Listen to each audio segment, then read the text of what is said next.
Good aft. Hello, everybody. Hello. It's us. It's Monday. Hey. Sorry. It's the start of a whole new week of work for a lot of you. Not us, though, because we're living the dream. Games. So We're playing games. playing games for a living. That's Who would have happening thought? for us. Yeah. Kicking things off, obviously, my brain doesn't work until about Thursday, so let's start with some Rocket League, where I don't There's have a to new think. season with all the season challenges That's right. refreshed. So even if you don't have the premium, which I don't think I do. Me neither. He has premium. Oh. He's definitely got it. Obviously, he's got the premium. You can get loads more challenges again now and lots of rewards for things that you then have to buy anyway. So it's kind of exciting, kind of not. Chance to re-rank as well, which is exciting, as well as getting all the goodies. Is that what you meant? We do love. We are. Yeah, I mean, rankings. no, I didn't really think about the ranking thing, but let's give it a go. Let's see where it sticks us. Oh, I got a very rare rocket boost. I like these It's hard Flintstone rank. wheels. Ooh. I want to rank until I'm blind. You rank until he can't see anymore. Like in fiddling that with it, you're hypothetical. blind. Was it? We talked about that in the podcast last week, right? I think Like we did, the more you jack it, the more sight you lose. How much would you jack it? Oh man. Things are right. deteriorating quickly. I shouldn't have gone on that wild bender. That's quite. Six. I don't know if we actually went through that thought process though of like how many I actually would, because obviously they were saying that 21 a month is healthy, right? Crumpet. 21. No, 21 a week, Ross. You keep getting confused. Of course. Now you keep saying a week, and that's fine because you're hitting a quota regardless. I am that's conservative. You're It's like smashing minimum. that quota. It's minimum and recommended requirements for a game, right? Yeah. It's like the difference. One of them is aim for, but it'd be great if you could get it up to 21 a week. Yeah. You know. But in the same podcast, we also discussed the guy who had an aneurysm. So you've got to kind of weigh it up. 21 spread out will probably, lessen your chances of getting an aneurysm. How close to the sun do you fly? Ultimately, isn't it? It's an Icarus sort of I question. think it's a mood thing. It's a what's happening at the time thing. Maybe I should do 21 in a day. I mean, that's a real challenge, I imagine. I can't remember. I can remember roughly who it was, but I'm obviously not going to name them. It's no one anyone would know. It's from somebody from our secondary school childhood. Someone in particular said they managed to wank, I think it was 15 times in a day on a sick day. Oh my god! They said they were going for a record. You can imagine the last 5. I know exactly who you're talking about as well. Can you remember? Totally was it miserable. 15? Was it 10? I don't know. I know who you're talking about though. Yeah, I think you guys know. Ross Hornby. What's with the post? Like, surely the post-wank clarity just dies after like 3. Not if you keep going. What if you never get it? Like, what if you never post? Yes, you don't. Then because then you're built different. That's it. You're built different. Yeah. What if you're always chasing the dragon? Constantly chasing the dragon. My god. Man. Here it is. Okay. Yeah, the rank's been I'd reset. go blind in a day. Good God. I'd like to know what. What's the furthest you've ever gone? Let us know in the comments. Please. Just put a number. I really want to know. Just get a number.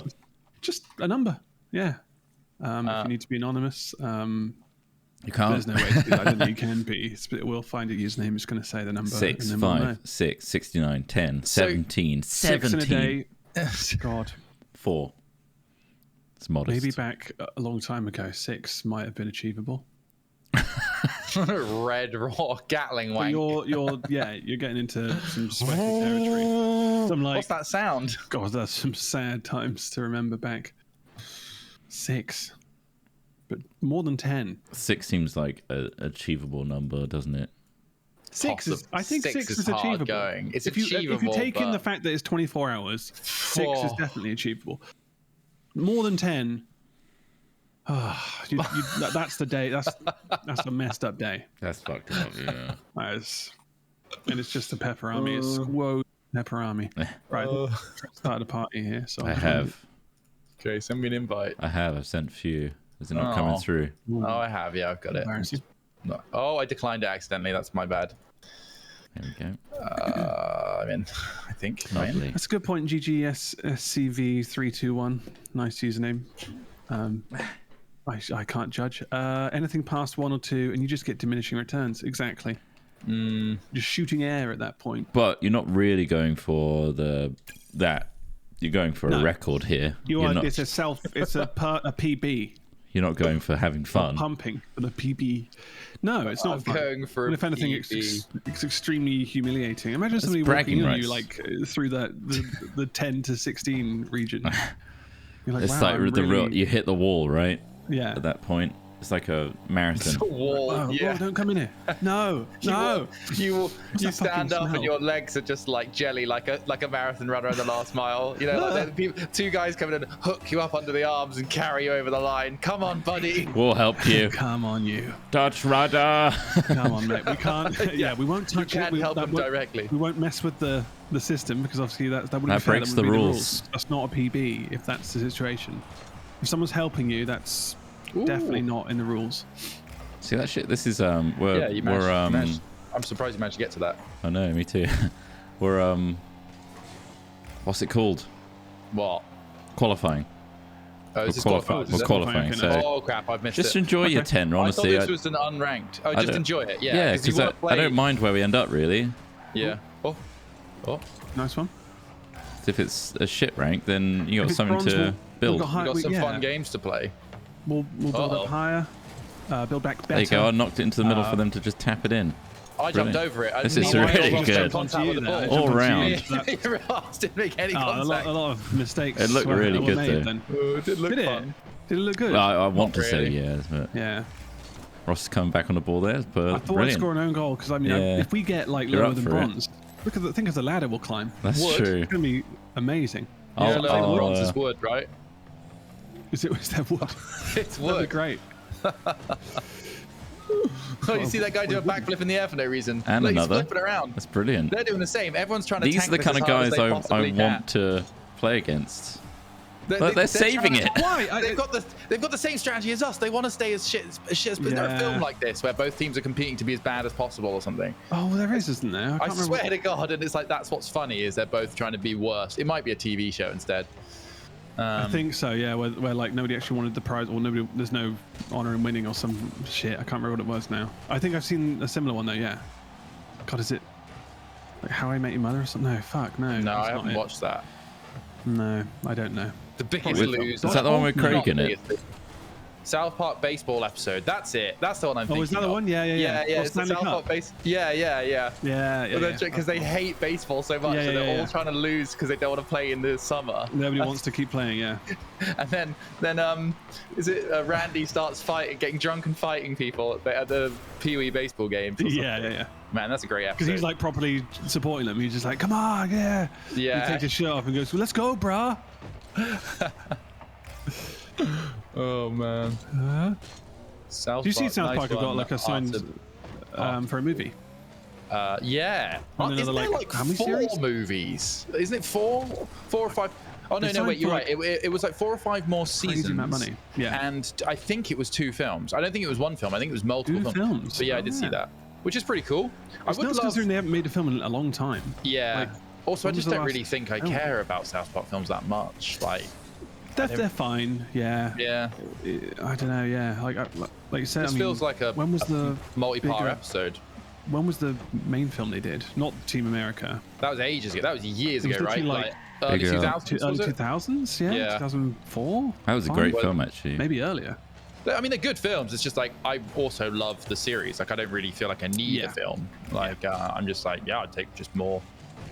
There's something about taking series to TV though that gives it like that gravitas. You know, the Pokemon movie came out. It's like, oh my god, there's like a soundtrack and cinematic moments. Or Mew card.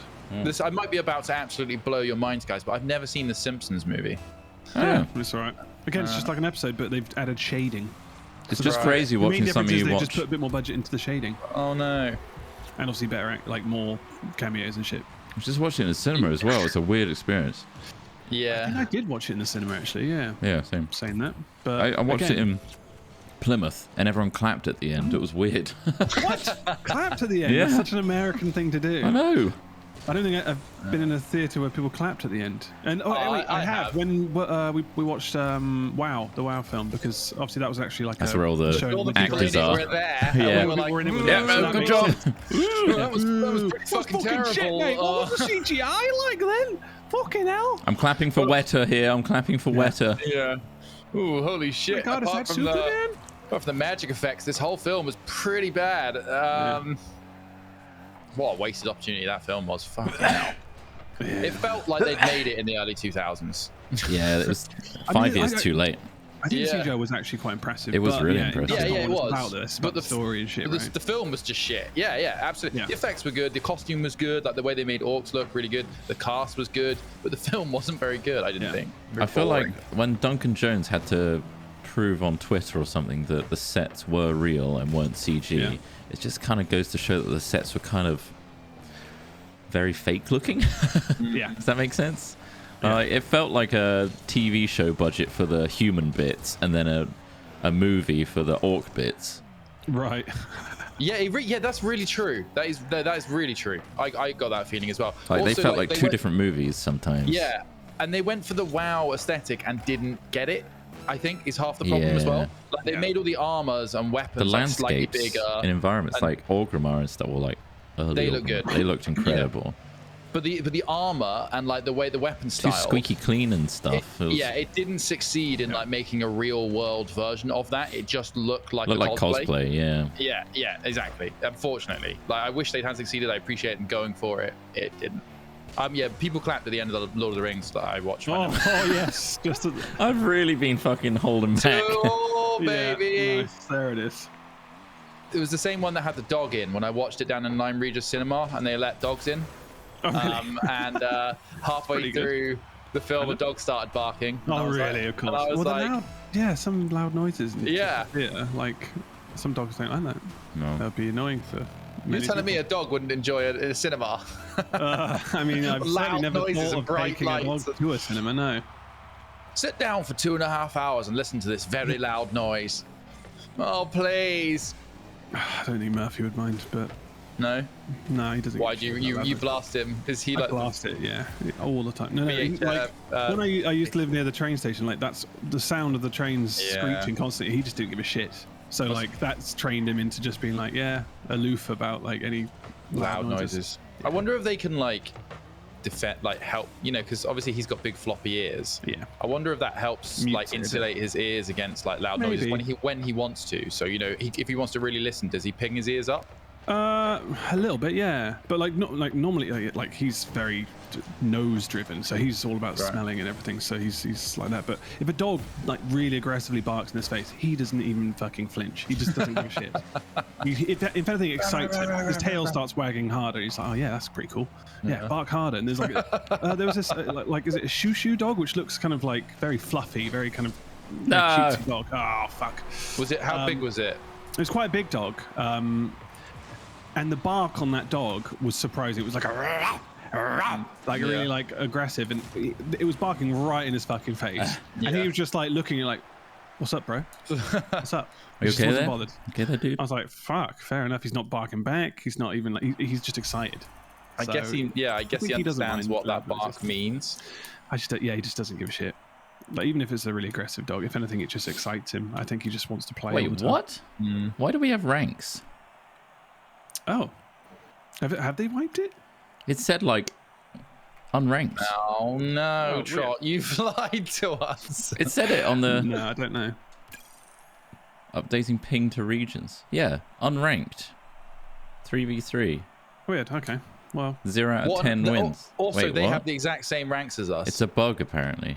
Yeah, that's a bug. Okay. They have the exact same ranks as us. I was like, that's the most even game ever, and that definitely wasn't a plat player. Not Sunny. Sunai? Probably not Sunai. That was mentioned with the AI. That's really weird. Or EI, in fact, like Brunei. Oh. Brunei. Yeah. When do we get to play again? I don't know. It's searching. It's struggling with something. Oh. Match has concluded. Excellent. Let's look at this again here. Yeah. Like we've all got crazy wraps on now. I like that wrap in the middle. Is that yours, Ross? Yeah, that's quite cool. Quite a subtle kind of emerald look. Yeah. Trott's changed his as well. Mine's the platinum award. Wow, from the last season. My. Wait. What do I get for gold 2? Mine is no longer the emerald. Yours is the. Wait, what the fuck? The Emerald Isle. My skin changed. No, that was yours, Trott. That was Trott's. Mine's the turquoise. Yeah, yours is the special. Yeah. I don't know why it looked like my car was that then for a second.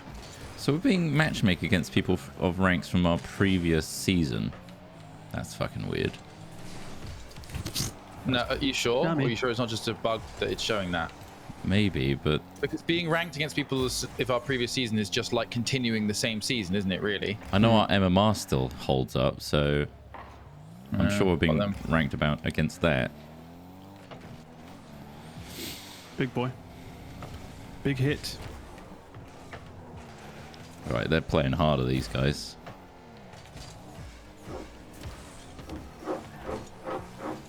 Oh, is Murphy cutting some wood?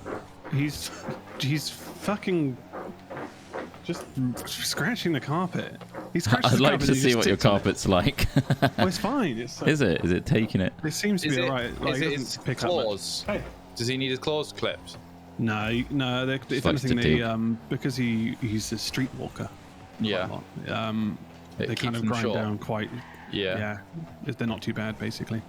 This is just him. He likes to do that just before he sits down. It's like when some dogs will spin around in circles for ages before then just settling and be like, yeah, that's fine. They show your rank during placements, but we don't have a rank yet. We're not meant to have a rank. We're unranked. I want to be unranked. We're meant to be unranked. I don't want to. I want to play against noobs a little bit on my way up to mediocrity. Yes. Let me crush a few noobs. This is the first season where you've kept the rank. You keep it, right? Okay. Well, that's not very interesting. That's not. I don't think it's not meant to be right. A surprise, a chocolate and a toy. Well, that's a fucking needy thing, kid. You can't have all those things. I said, do you want any chocolate? I want a surprise and a toy. Go fuck yourself. You're gonna run behind the car home. This is competitive. What are you talking about?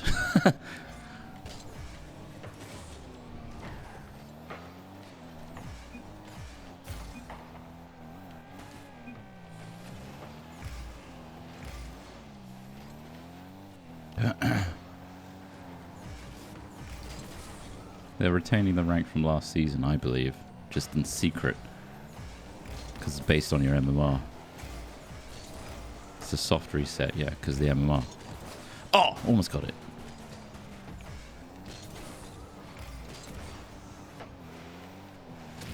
Don't forget, very exciting, Hat Farm episode 1 is released tonight. We're going to be premiering it on Hat Gaming and being in chat as well, which is exciting. So we get to you get to watch it with us. We're going to watch it at the same time. Craig has put a lot of work into this, so I do hope you do check it out later on. I fucking deafened myself and I don't know how I did it. I don't know how you did. Did you have a controller? I think I might have just hit tab to bring up the scoreboard and it hit the G button next to it. Yeah, that's the one I use as well. Bastard. You're using G1 and G2. I wonder why you guys weren't talking about Hat Farm. Because I was talking about the premiere tonight. Oh, yeah. Right, yeah. Premiere tonight, guys. You better watch Hat Farm. It's going to be premiered. So you can get in the chat, give us lots of engagement, lots of comments, say how great you enjoy it, etc. and so forth. Premieres are good for that. Yeah, every single day of this week, the episodes are going out. Which is something we haven't really done before. Normally, we kind of spread stuff out, a full or like series, Monday to Friday, episode a week or something. But was it Monday to Saturday actually? Because there's 6 Monday episodes. Monday to Saturday, yeah, 6 episodes. Like, there's quite a bit of confusion in the trailer comments where people thought maybe we were just starting a new series and it hadn't been finished yet. And we're going to abandon it. Honestly, you know, that's stupid. Not the worst assumption, but it doesn't matter. It is a terrible assumption, Ross. Why is that a bad assumption? Well, because we don't always finish series. Like, we kind of, we set themselves up. Okay, so that just happens. So they didn't say. Let's say, for example, they didn't see us stream it and record it on Twitch. Yeah. And the series is coming out. We've released a trailer. They're like, a trailer for a new series about farming. And then there's a date at the end of it with like a range of dates. Ooh, like, what would you presume then? A farming series is coming out on those dates? I know it's clear. I know we can't give people too many free passes because otherwise, I'm just saying, that's how you get into like the suing and legal industry of America, where people are just like, well, no, he's right to think this. No. I'm not saying they're right. I'm just saying I can see why, based on it's just history. a YouTube comment. I don't think anyone's getting sued. No, it's over. No one's getting sued. It's fine. Oh shit! Right at the end. I got him. But yeah, so anyone who's excited to see the full episodes of Hat Farm, which are obviously going to be very different from your Twitch experience, fully edited, if you watch them, because they're fully edited with voiceovers and stuff. It's going to be good. It feels like a proper show. Salad Dodgers mentioned Origins. Look, Origins didn't even get off the trailer, so too ambitious. That was where that went. And when you watch it back, like, you know, I mean, obviously it was of the time. Yeah. But don't worry about it. All right. Don't worry about that one. This is a good way to produce things. Like Stuntlads is verging on the level of Origins, however, with more improv, which allowed recording it easier than Origins was, because Origins was like, we need to build epic sets for each scene and script it. So that was good. That was a good stepping stone. And then Hat Farm was even closer to like making things a reality, because it was still improv, but with structure. With structure and like only 6 episodes and a simple format. And Craig very thankfully took a lot of time to do it. Like the problem with the previous series is like, say Trott was trying to organize a series, then we'd also have to do all of the other stuff that we do all the time. And of course Craig was editing as well. Which, not saying, you know, Craig does a shitload of stuff too, but it was just great to have somebody outside of very this, organized. Like, this daily sort of streaming and stuff that can keep an eye on the ball and stuff. Yeah, it was great. He's a hard worker, old Craigle. Well, you're trying to make daily content as well at the time. Jeez, like we just burnt out hard. Craig's now. I mean, it'd be good to get a. We're going to do a commentary, aren't we? We could, when we do like a watch back on Twitch at some point, we should get Craig in as well. Yeah, definitely. He'll have a lot of insight. Sometimes he'll be talking to us about it, and he's like, "Oh, guys, it's just been a lot, you know." Yeah, and we're just like, we just play the game, say the silly words, and move on. But no. The thing is, like, we gave what he's made is great. Craig the idea, and Craig is like me. He's like, oh, we could add the seasons mod and then add all this and then all that. So he adds the work on himself. So he has no one really to complain to other than himself. But no, other than that, though, it's great because of that, though. I understand his pain, because it's like, I want it to be amazing, and I'm going to suffer to make it.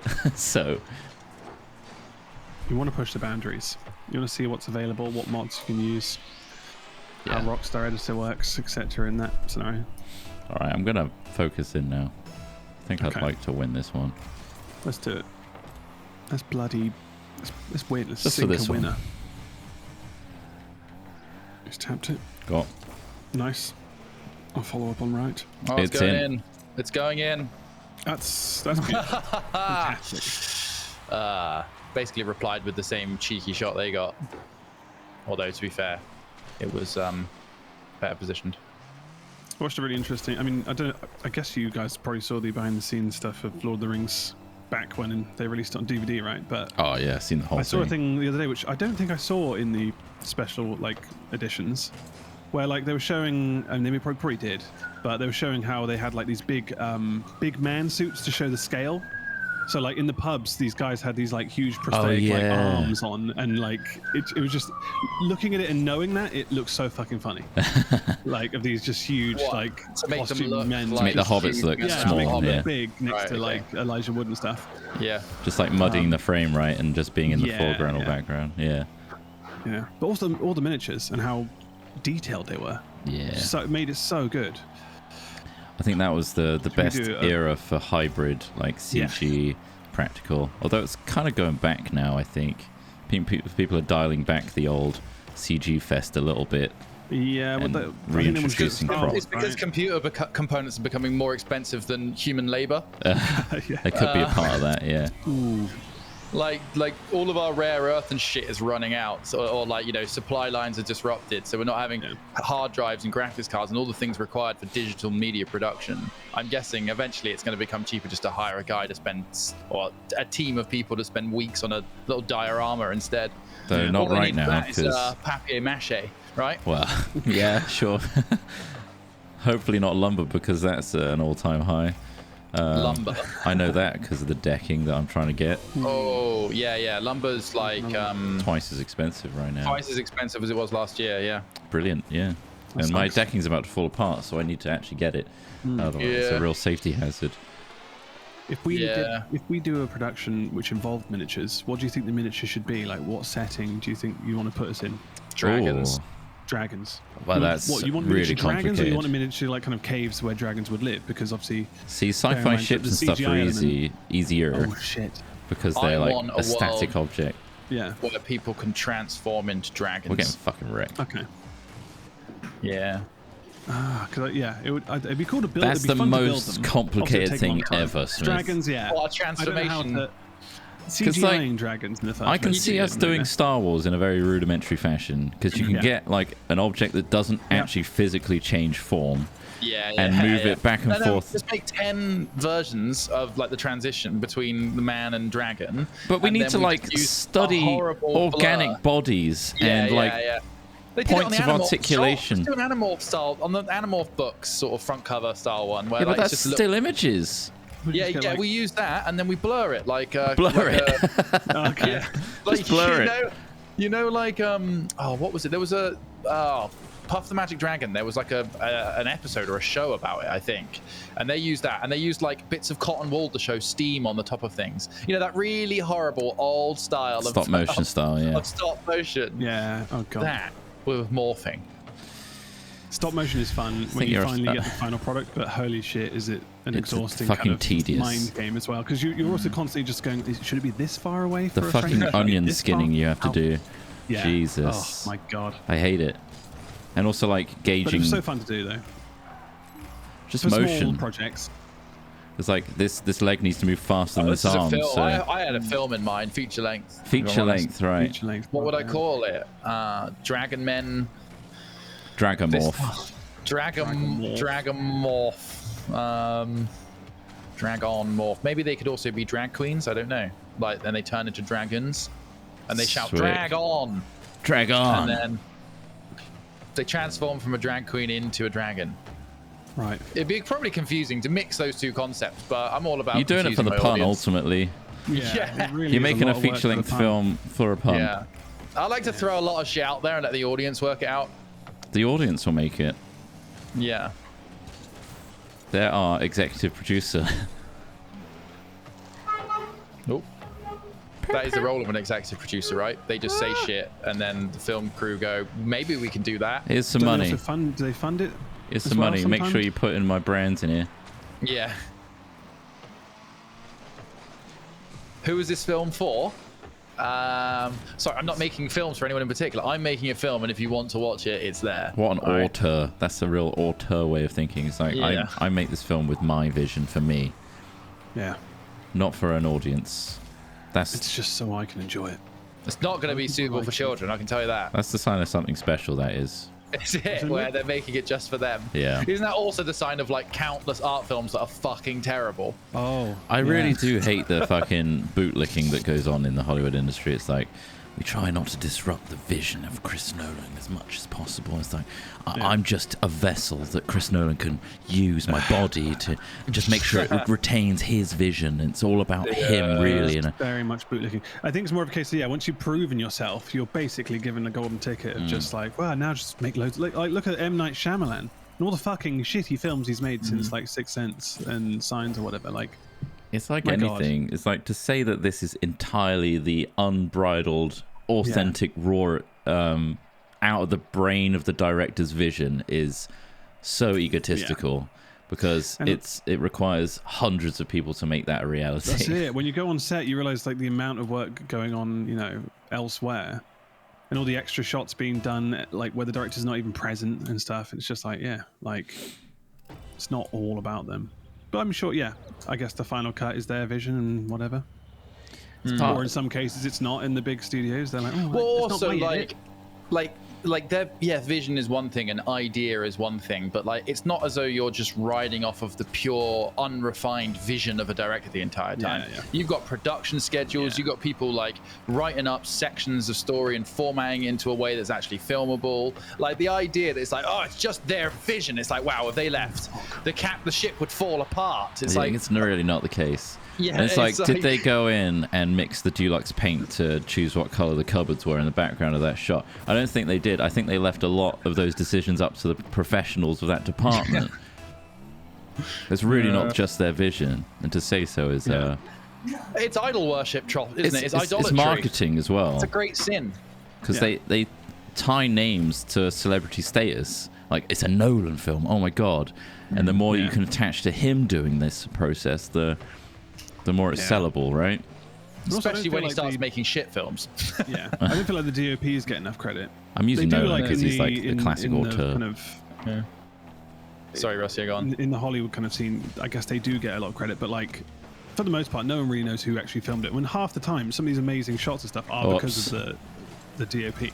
Yeah, exactly. The way that I guess Deacon gets a lot of praise. The visual construction of the shot.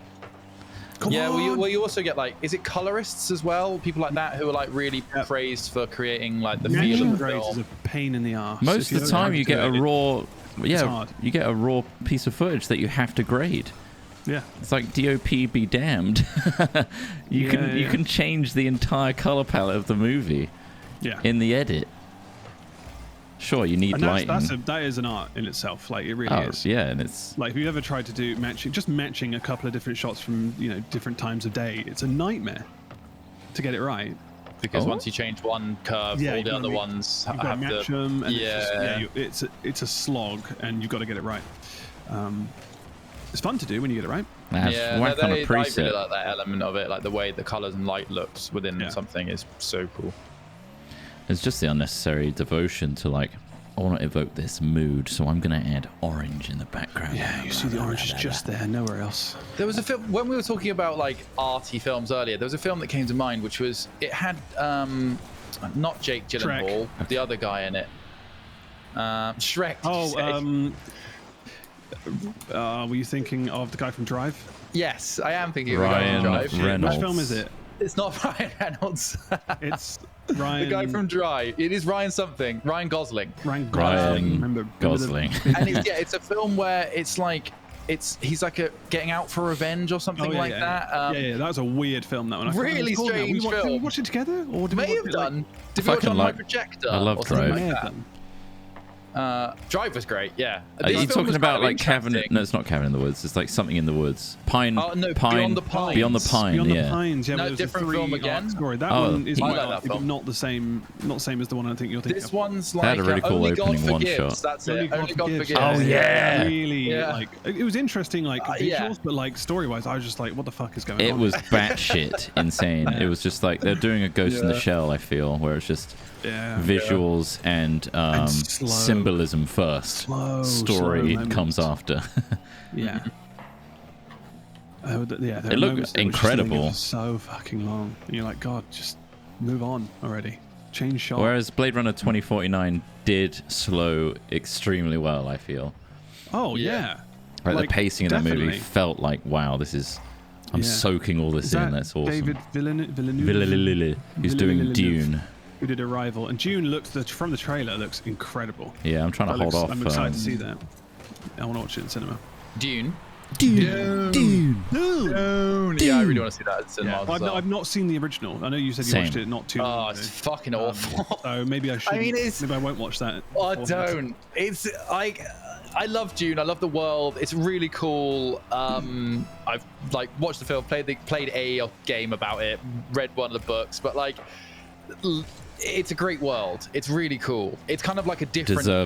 It's like a different Star Wars, but with more like layers and politics and things like that in it. You know, like in the you have basically special people that fight with lightsabers. Would you say it feels more realistic in terms of diplomacy and stuff? It feels more. Yeah, I guess in a way it's kind of warmongery. A bit more gritty. it's there's not really many good guys in it. It's more just like, gritty. It is gritty. I think I liked it for the sci-fi concepts. They were really cool, basically, and it's also kind of rooted a little bit in, like, dare I say, sort of capitalism and stuff. In the whole idea is there's this like substance in the universe, which is just this ultra powerful magical substance. Ultimately, it's not magical, but it basically is. It can do all sorts of shit. Rare as well, probably. It's only produced on one planet, so this is in various intergalactic civilizations, headed by different houses, almost like noble houses with wildly different politics. Bugger. But space coke. Spice. Yeah, it is. But the spice melange can do all sorts of stuff. It can give people superpowers. It can extend life. It can be used to fold space and time, so you can travel, like, great distances. That's pretty powerful. Yeah, it's like the oil. It's like oil and coke mixed together. Feels like Jupiter Ascending. The Jupiter Ascending was a shitty story about uninteresting characters, I think. But June's really cool, and I think it'd be good. It looks great. The costume and cast. Fairly soon. I don't know. I try not to pay attention to the marketing because I don't really want to spoil it to myself. I just want to go on raw. Yeah. The visuals of the trailer were great. So cool. That sold it to me, because I wasn't really sure what to expect, because obviously I haven't seen the first one properly. So it's really cool, and I think they are going to make a few more films about it, apparently. Although it's just it's the start. It's like people were slagging the tagline, "It begins." It's like, oh my god, that's such a nothing statement. But that's apparently because it's the start of a franchise. Yeah, it's still a nothing statement. It is very much a nothing statement. Everyone presumes things are going to be franchised now. It's what film industry does, right? Franchise till it dies. Make it a universe. Yeah. Damn. We're gonna have a really good rank here, I think. I think so. Yeah, it's gonna be fun. Pretty satisfying. I'm really not caring for the losses. Excited for the Avatar films coming out? No. What? Which ones? Avatar I've just forgotten about it. Like, it's just so old now in my memory that I just don't want to see more. And I'm really not interested. That you really give a shit about? That took 15 years to make. Well, the next what one, movie are they going? What genre are they going to rip off next? They've done 10 years. Pocahontas. 10 years ago. Pocahontas, yeah. Well, what's next? They planned 4 more films or 3 more films? It's crazy. I mean, it's crazy that Avatar is literally Pocahontas. I mean, there's a billion films that take that. Wasn't it also? This is exactly the same. The lead character has the same initials as John Smith from Pocahontas. Yeah, there is. Yeah, there's so many similarities. It's crazy. But you could argue Last Samurai. Yeah, I guess. Yeah. Wolves Dance. What's it called? What was fucking Shrek? Dancing with Wolves. Dancing with Wolves. That's a really good film, actually. Shrek. Shrek. Pocahontas. Yeah. Waterworld. Yeah. Well, I mean, maybe I guess.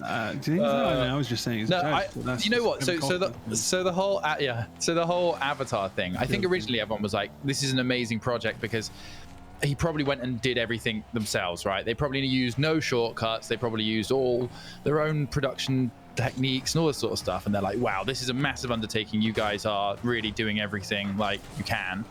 And now it's got to the point where all the tools and equipment is catching up and making all this sort of stuff a lot easier and quicker for people to produce, right? Yeah. And so I think what he's really done is just shot himself in the foot and said, this is going to be the greatest digital undertaking of all time. And now everyone's like, just do it in Unreal, lol, or something like that,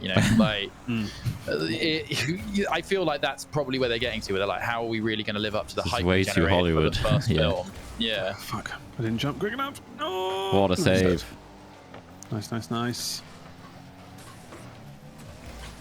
Did you see that Corridor Crew did a video on them debunking those alien videos?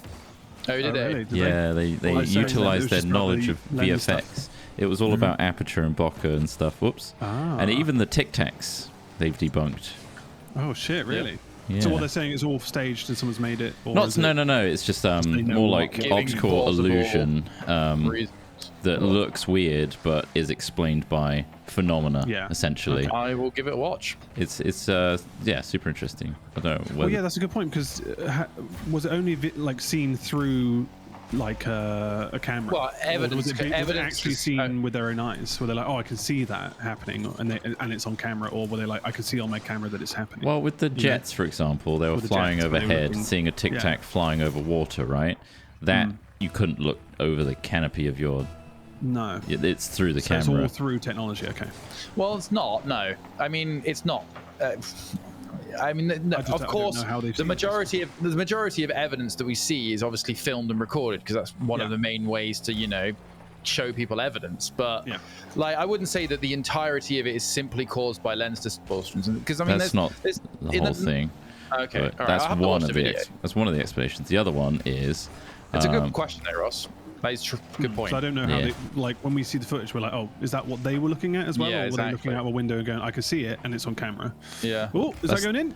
Yeah. Oh, yes. That's the thing. I think with the jet, that's why I'm using the jet one as an example. It's unlikely they were able to see it with visible eyes. Yeah. They were using the lock-on guidance camera that's like underneath their jet. Yeah. And they were going at really fast speeds and locking onto an object floating over water that was white. And seemingly moving at really fast speeds. Yeah. But as they explain in the video, it's likely a parallax illusion. So it's actually the plane's going really fast.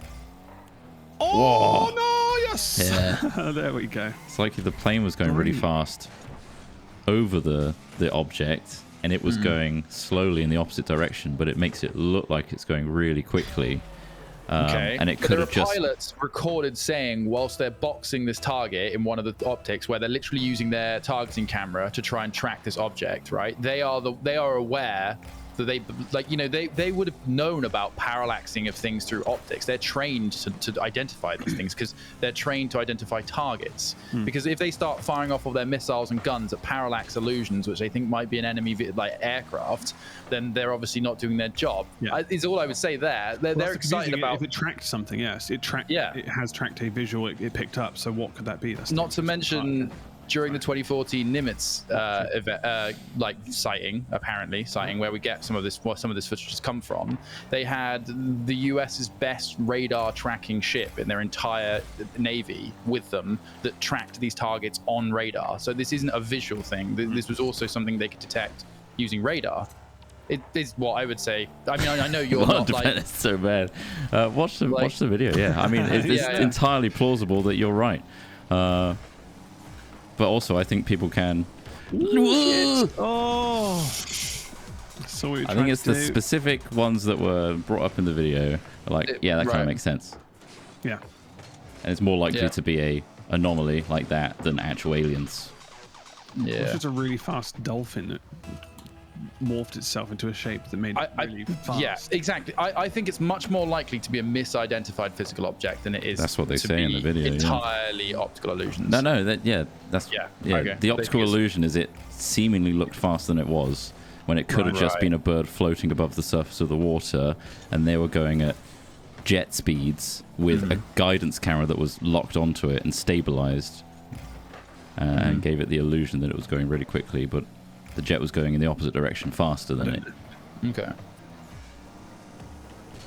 But I'm sure we'll get scientists in chat knowing exactly what happened and telling me I'm wrong. Well, like you say, you're just repeating what you saw in that video, so I'll just watch the video. Basically, yeah. Goddamn Tic Tacs. It was clearly Bigfoot. Yeah. Maybe it was. It's Bigfoot on his out on his undersea holiday. Oh, he's down there with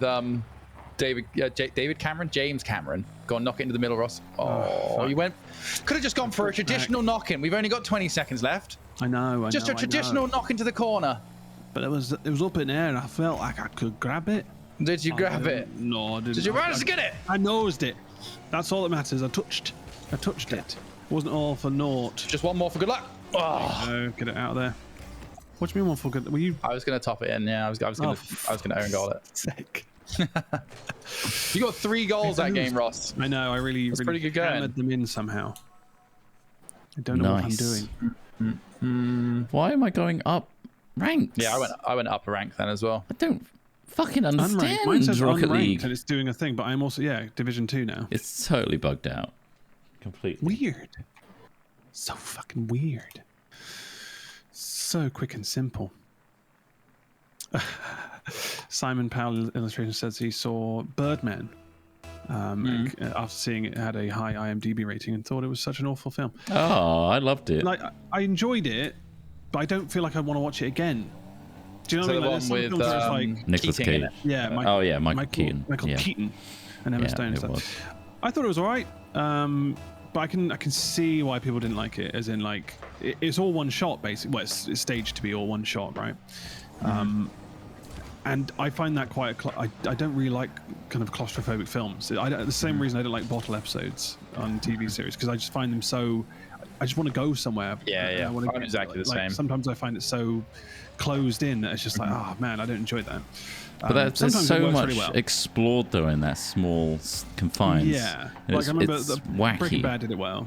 I enjoyed that one. And but just that exploration has to be the thing that frees you from like the bottle ultimately, right? And that's hard to do. I think. I don't think often people succeed at that. Nice. I think Birdman did. Yeah, I haven't seen that film. Well, Birdman was quite high. I feel like that it was fairly fast paced in that. It was all one shot like as well. One thing to the next thing. He's turning around a corner and there's something else going on. And there's crazy shit happening, and you can't tell. Like, did that really happen, or was that in his head, kind of thing, the whole time? And that's quite smart, I think. There's a sense of delirium. Yeah, that's what basically you're in. Which I think is why it's kind of like what I felt watching it. Yeah, it's like, which it worked well in that sense. Yeah, I like it because it's fucking different and it isn't the MCU. Yeah. Basically. As much as I love the MCU, I sometimes like things that challenge my perspective. A lot of good reviews have come in for that Free Guy film with Ryan Reynolds. It's been given a sequel. Really? I mean, I'm not surprised by it being good. I think what's interesting, I've noticed a lot of people saying this, like, it was surprisingly good. It's like, like I think this is like the marketing angle they're going for, because like I think Ryan Reynolds even tweeted it himself, where he's like, "Great that Free Guy is a surprising hit." It's like, what do you mean, dude? You're in Deadpool, like it's hugely You literally used Deadpool to promote the movie. Yeah, like it's total bollocks. Like, I feel like it's crafted marketing. Is an excellent marketer. He is. This is the thing. He's an excellent marketer, a likable person, which is why you're an excellent marketer, because excellent marketers are. But we can't figure out if he plays games or not. Well, I think he might be lying there. In his interviews, he's very. Well, he was quite open in one interview where he was just like, "Of course, family and a job." Yeah. But like, it was an interview where he was. I watched where he was saying how it was too addictive. He was, I was playing Fortnite and I was just I couldn't get off it, so I just kind of I try not to play them because they're addictive. It's just like, don't lie. Just say you don't play them. You're literally in like fucking 5 films this year. Like we get it. You're busy. You can tell. Like there was a. And also, if you had Ryan Reynolds' life, you'd probably play less games too. Yeah. Exactly. Like he does have a kid and a wife. Like you don't have much time to do fuck all, really. Let alone he's making films and setting up his. Because I think his company is literally like an advertising company. Right. Which is what, because he advertises there's an alcoholic drink. I don't know what it is, gin or something. Yes. Him and Hugh Jackman. There's like a few other things, and then he bought Wrexham rivalry with Rob McElhenney. Yeah.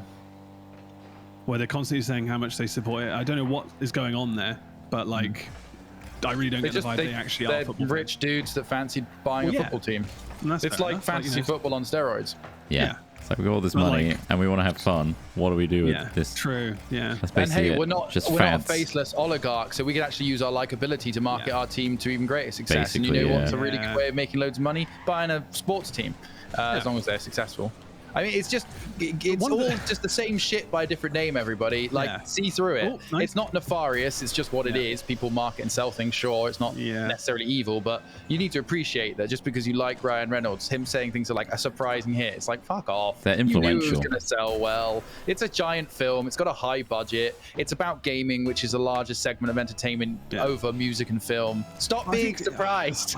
I don't think that's a bad idea to be surprised, because it could have been a flop, because look at Pixels, man. Like that still had some. I mean, obviously you had Adam Sandler. It had Adam Sandler, who's been in a procession of shit sellout films for years. But like, there are lots of flops in that format where it's like, this could have. And celebrities fair, the trailer, I in thought flops this was as going to well. be shit. Yeah. So I think it's the fact that it had good reviews rather than it was financially successful. I think it was a given that it would probably be financially.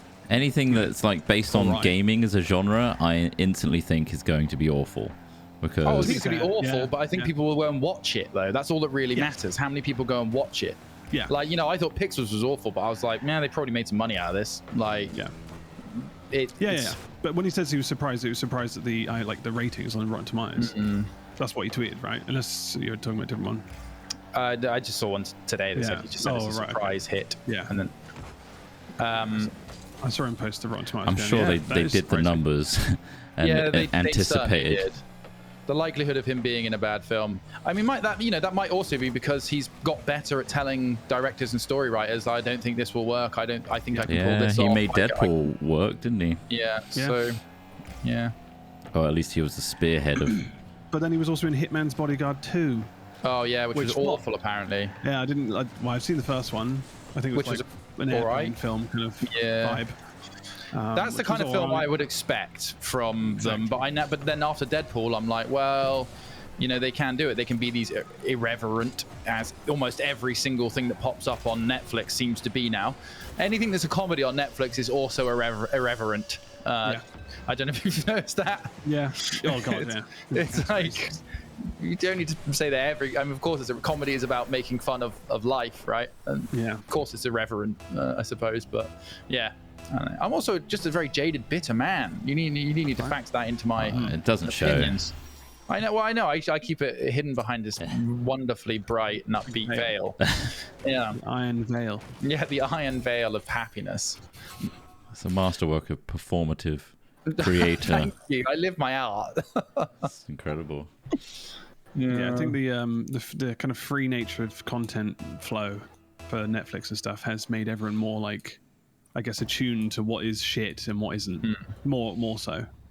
Unless there are some people who just lap all that shit up, but like when you what is shit, so it depends on what tastes you adapt and you're really right. Like You also got to be careful of parroting as well. People love to form categories and be in groups and speak the same mantra. It's like, if you fucking love Ryan Reynolds, you're going to parrot what he says. It's like, this was a surprising hit. Wow, Ryan Reynolds thinks it too. And I agree with it. Yeah, I know what you mean. It becomes its own viral marketing because everyone just says the same fucking thing you want them to say. Yeah, but also I think there's like, it's kind of like if you read a review, it's negative. You're like, oh, well, I'm going to spend the time watching it, and I do it all the time. Where it's just like I'll probably avoid it. But I think that's I don't want to have that mentality anymore. I kind of want to be like, look, if it looks alright, I'll start watching it. If it's shit enough, I won't. I'm going to just turn it off, right? Yeah, exactly. That way you can be a kind of a pure judge in that sense, rather than looking at someone else's words and going, yeah. But I think that method is good when it's just your time on the line. Yeah. I think I'd have a bigger problem if I was going to a cinema and like paying the 20 quid or whatever it costs now to go to the cinema. Yeah. I guess that's dependent on like what your focus is of going to the cinema. If you're doing it to like finally meet up with some people and that's what you value, and it doesn't really matter, you can go watch a shitty B movie or whatever. Well, that's it, and then after room for 2 hours next to them, not talking to them. I mean, sure. After, I feel like half the thing with cinemas and obviously watching it with friends is like afterwards you've shared that experience and talk about it, right? Yeah. It's great. It's great for introverts. So long. But yeah, I know what you mean, because like I probably wouldn't watch many comedies in a cinema, really, because I don't feel like I want to watch something cinematic in a cinema. Sorry. True. Or something epic, something big. You look at Dune, you go, God, I would want to watch that in the cinema. Sound and picture is the reason to go to the cinema, right? Yeah. Like, for sure. The scale. Mm-hmm. Yeah, that's fast. I always enjoyed the Star Wars stuff we went to, like with all the Yogs and stuff. That's kind of a big event. It's quite fun. Mm-hmm. Apart from the films themselves. Well, I still enjoy the theatrics of it all. That's the thing. Like, I know that obviously, you can criticize it in terms of maybe it's ruining the franchise. Some elements which are just completely bullshit. But like my childhood, the theatrics of it all is what I find entertaining about that. but I am hard pressed to find something I'm that excited for these days. I think ultimately, make your existence not a franchise, or not beholden to a franchise. I feel like a lot of people get severely hurt by things that they create into their identity. If Star Wars is your fucking life, and that literally destroys your childhood by watching the new movies, maybe don't rely on them so much as a crutch. Yeah, and what also, your personality is. I think the rose-tinted glasses of when you were younger, enjoying these type of films and the stages of you're at in your own life, you're probably just like it's not always going to tick those boxes, because the people making the films are going to be thinking at that first audience, the younger audience who were into it and will probably spend more money on that's the actual word. It's the money. It's the money word, isn't it? Money, really, it's about exactly the audience you want versus the audience you have. Exactly. But then equally, but then in 30 years' time, when another set of Star Wars films come out, and those new kids that you've got on board from the films you've got now, if they then feel the thing that they became invested in has changed beyond recognition and in a way that is kind of shitty and not very well done, then they're going to be annoyed too. And to say that you can't, I mean, you're right, Trott, about the whole like, if it actually crushes you emotionally and really fucks you up, then of course don't invest that heavily, Jesus. Although I would say that like that, you're allowed to enjoy that does sound a little bit like you shouldn't criticize things if they're bad, but praise them if they're good. No, I think... and you're right, it doesn't really change anything bad, or like saying bad things about it, but then neither does saying good things about things either, I suppose. But I don't know, I just feel there's nothing wrong with criticizing something you don't enjoy. Like, if you don't enjoy it, that's fine, isn't it? Like, that's just the situation. And the act of that conversation after the cinema, talking to your friends and stuff about it, is often a bit of a fucking, I mean, it has been for me and Mark Humes anyway, an enjoyable bash sesh of the film we've just seen. But it's usually at the expense of someone that really enjoyed it. So there's also a problem. Is it at the expense, or not the expense? What way is it at the expense? Well, like, if, for example, I really enjoyed a movie and I come out and everyone just says like, well, that was fucking shit, Jesus, God, I hated that. Like, instantly I'm like, oh, great, now I don't want to be here. I just don't want to hear. Or you feel like you're wrong. You feel like, well, what did I miss? I mean, shit, I enjoyed a lot of the aspects of it, but then people look at films in different ways. Like, I kind of just want to go away. Like, if I felt good about something, I don't want to tarnish that feeling, because it's just a nice feeling of like, I enjoyed that, rather than then having that feeling picked apart. And actually being told why you shouldn't have enjoyed it. You pick films. You like film and TV. I'm not saying I'm them apart yourself. I'm not saying I'm not guilty of it. I'm just saying I don't like it, and I can understand why.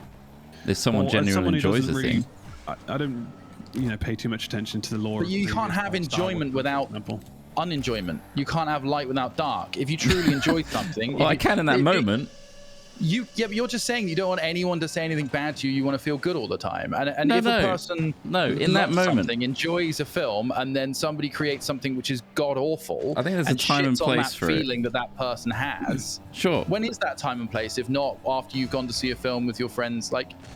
I don't know. It just doesn't seem to make any sense, Trott. I don't understand the stance. I think it depends on what. It's like, I want to be happy right now. I don't want to like have an argument about a film right now. I'm just happy to be out with my friends. Let's discuss it later when I don't hold that value so close. Well, I think if you shared the opinion, you might join in that conversation. Yeah, I mean, again, if we're all in the same, like, oh god, yeah, that was fucking shit. Jar Jar Binks was weird. I think just assess like where everyone is first,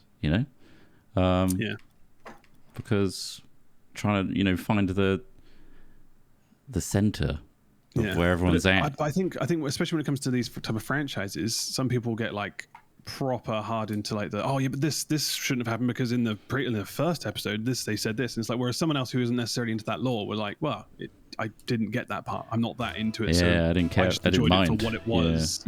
And so you can like, I don't know, it's different perspectives on I guess the franchise that you enjoyed or didn't enjoy.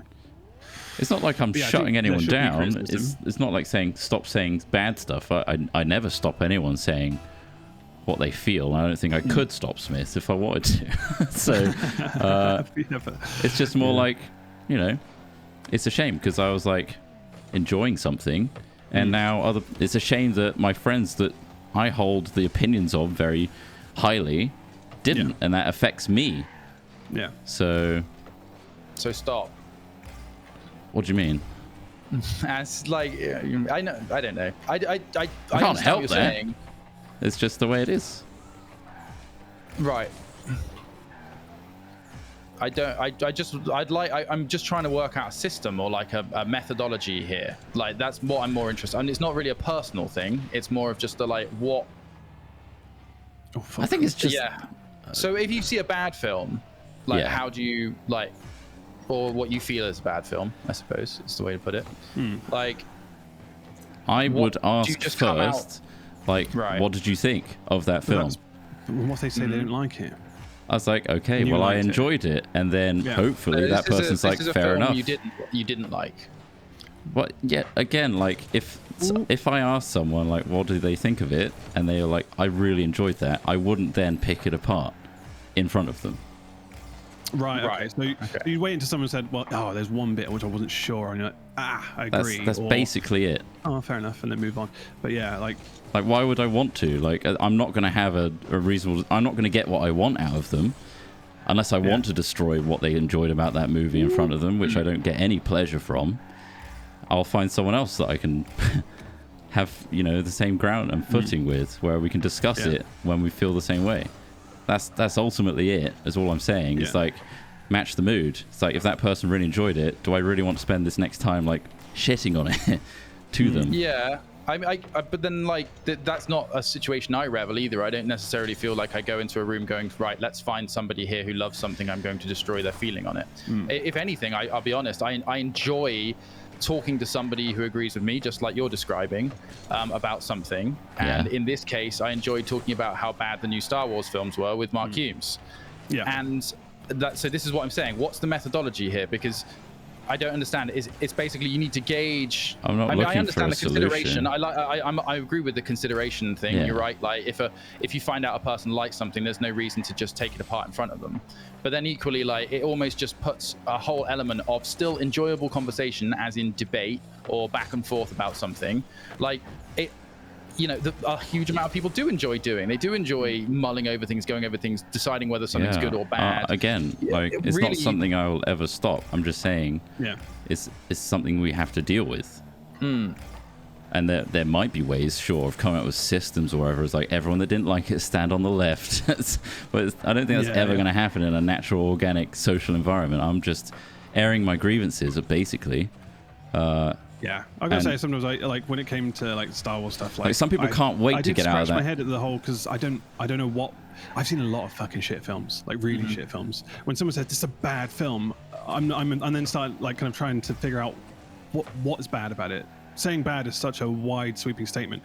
Like so you kind of do want to poke and go, well, what was bad about it? And you do want to kind of ask questions, and then that's more interesting conversation, right? Where you're like, well, this was what I thought was bad about it, rather than like, because obviously production wise it looks amazing. It was and the cast was really good as well. Sound was great, soundtrack amazing, stuff like that is great. But I think it is interesting having these conversations where you are kind of nitpicking certain things without it's just I know what you mean. Like somebody saying, oh, it was fucking shit, like in a miserable way. Like, oh, that's a shame. It wasn't all shit. Let's discuss why you thought it was all a sweeping statement shit. Do you know what I mean? Some people just want a bit of escapism without and I'm like, okay, well, that's fair enough. That's your opinion. I think it's just all I was saying initially is like when you go to the cinema, you usually have a big group of friends, so the chances are of varying opinions increases. Or whatever. So I personally wouldn't go out of the cinema like that with a strong opinion and air it loudly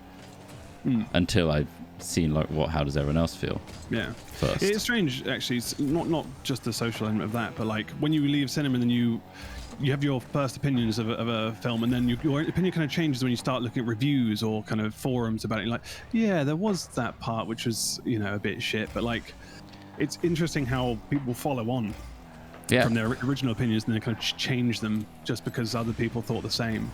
That's that. I fall victim to that all the time, which is probably why I don't do it.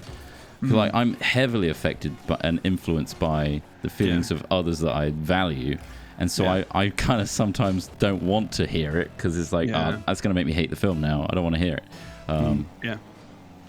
Which it can lead to cults and stuff for me. So. Well, yeah. I don't want to hear the truth. I don't want to hear the facts. want to live in my dream world. I do think that's fun. I think for me, if I go to a film and I watch it with people, I want to hear their opinion. Yeah. Like, I want to know what they thought of it. That's the thing. Like, and I don't really care either way what they think about it. Okay. Like, that's the thing. Like that's basic. But if somebody does share my opinion, then I want to talk to them about it. Yeah. Like, yeah, that's kind of how I see it. That's fair, but other people don't. So. Yeah. Then don't come to the cinema with me. I guess. Well, yeah, I guess so. Yeah. Sometimes yogs have everyone from the yogs there, and there's loads of people I wouldn't usually go to the cinema with, but it's a free ticket. I think if someone says it's shit, I think it's just like, well, they've obviously got a reason that they think it's shit. That's not my reason for whatever I liked or disliked. So exactly, and that is exactly the right way to think about it. It's the stoicism that you've mentioned before. Like that, you kind of have to go, well, that's what you thought. I actually really liked it, so fuck it. That requires you to be very sure of yourself, and not everyone is so sure of themselves. No, I know. Yeah. Yeah, and I will try and be more considerate. Absolutely, and I get that. Yeah, but then you know. In this case, I was sure of myself, you know, like as in, you knew I'm human. I'm not an angel or God to sort of say, I feel about like this, but I will, you know, not. But you're absolutely right. It's not too much effort to be a bit more considerate, which I will try and do, to like, you know, bear in mind people. This is like don't a want hypothetical. Don't all want to debate. Yeah, exactly. Being like a specifically Smith scenario. I was just discussing in general. Yeah. Because it is a shame sometimes when an entire there are very vocal people on by you know, people on Reddit and stuff, and then, you know, maybe it's just me because I'm out of the loop of why they dislike things. So I think that's probably more it, to be honest. I don't understand that element of it. Well, they just, like you say, you just invest in things. You just invest feeling in things, don't you? And for me, feeling is all feelings rather than just good ones. Like, and I guess I revel in sharing those things. I get, again, it's just my personal feelings, and that's what I would say. And I mean, if somebody had a bad opinion about something which I like, I would happily try and defend that thing and happily try and counter their arguments. But then again, that's because that's what I like doing. I enjoy that process. Yeah, and you're sure of yourself in those situations. Which is true. Well, I mean, I'm sure of myself, but I mean, that's just a subjective thing, isn't it? Because even if I'm sure of myself, I can be factually wrong. Yeah, you're exactly. Right or wrong. It's literally just media that you've interpreted as, you know, what you enjoy. Films are very subjective, though, aren't they? They're massively subjective. Exactly, and that's what's so fun about debating whether you think they're shit or good, because there is so much of a landscape for back and forth. And yeah, you're right. You shouldn't pin your existence and your happiness on it. Absolutely not. But you shouldn't go. Like, you're a fucking. I don't pin my existence on disliking the most recent films from Star Wars. Yeah. But I do enjoy bashing them, and I'm just being honest. That's unfortunately an element of me, and I suppose ideally I'd only enjoy lifting things up rather than taking them down. But the world is just so full of stupid shit. But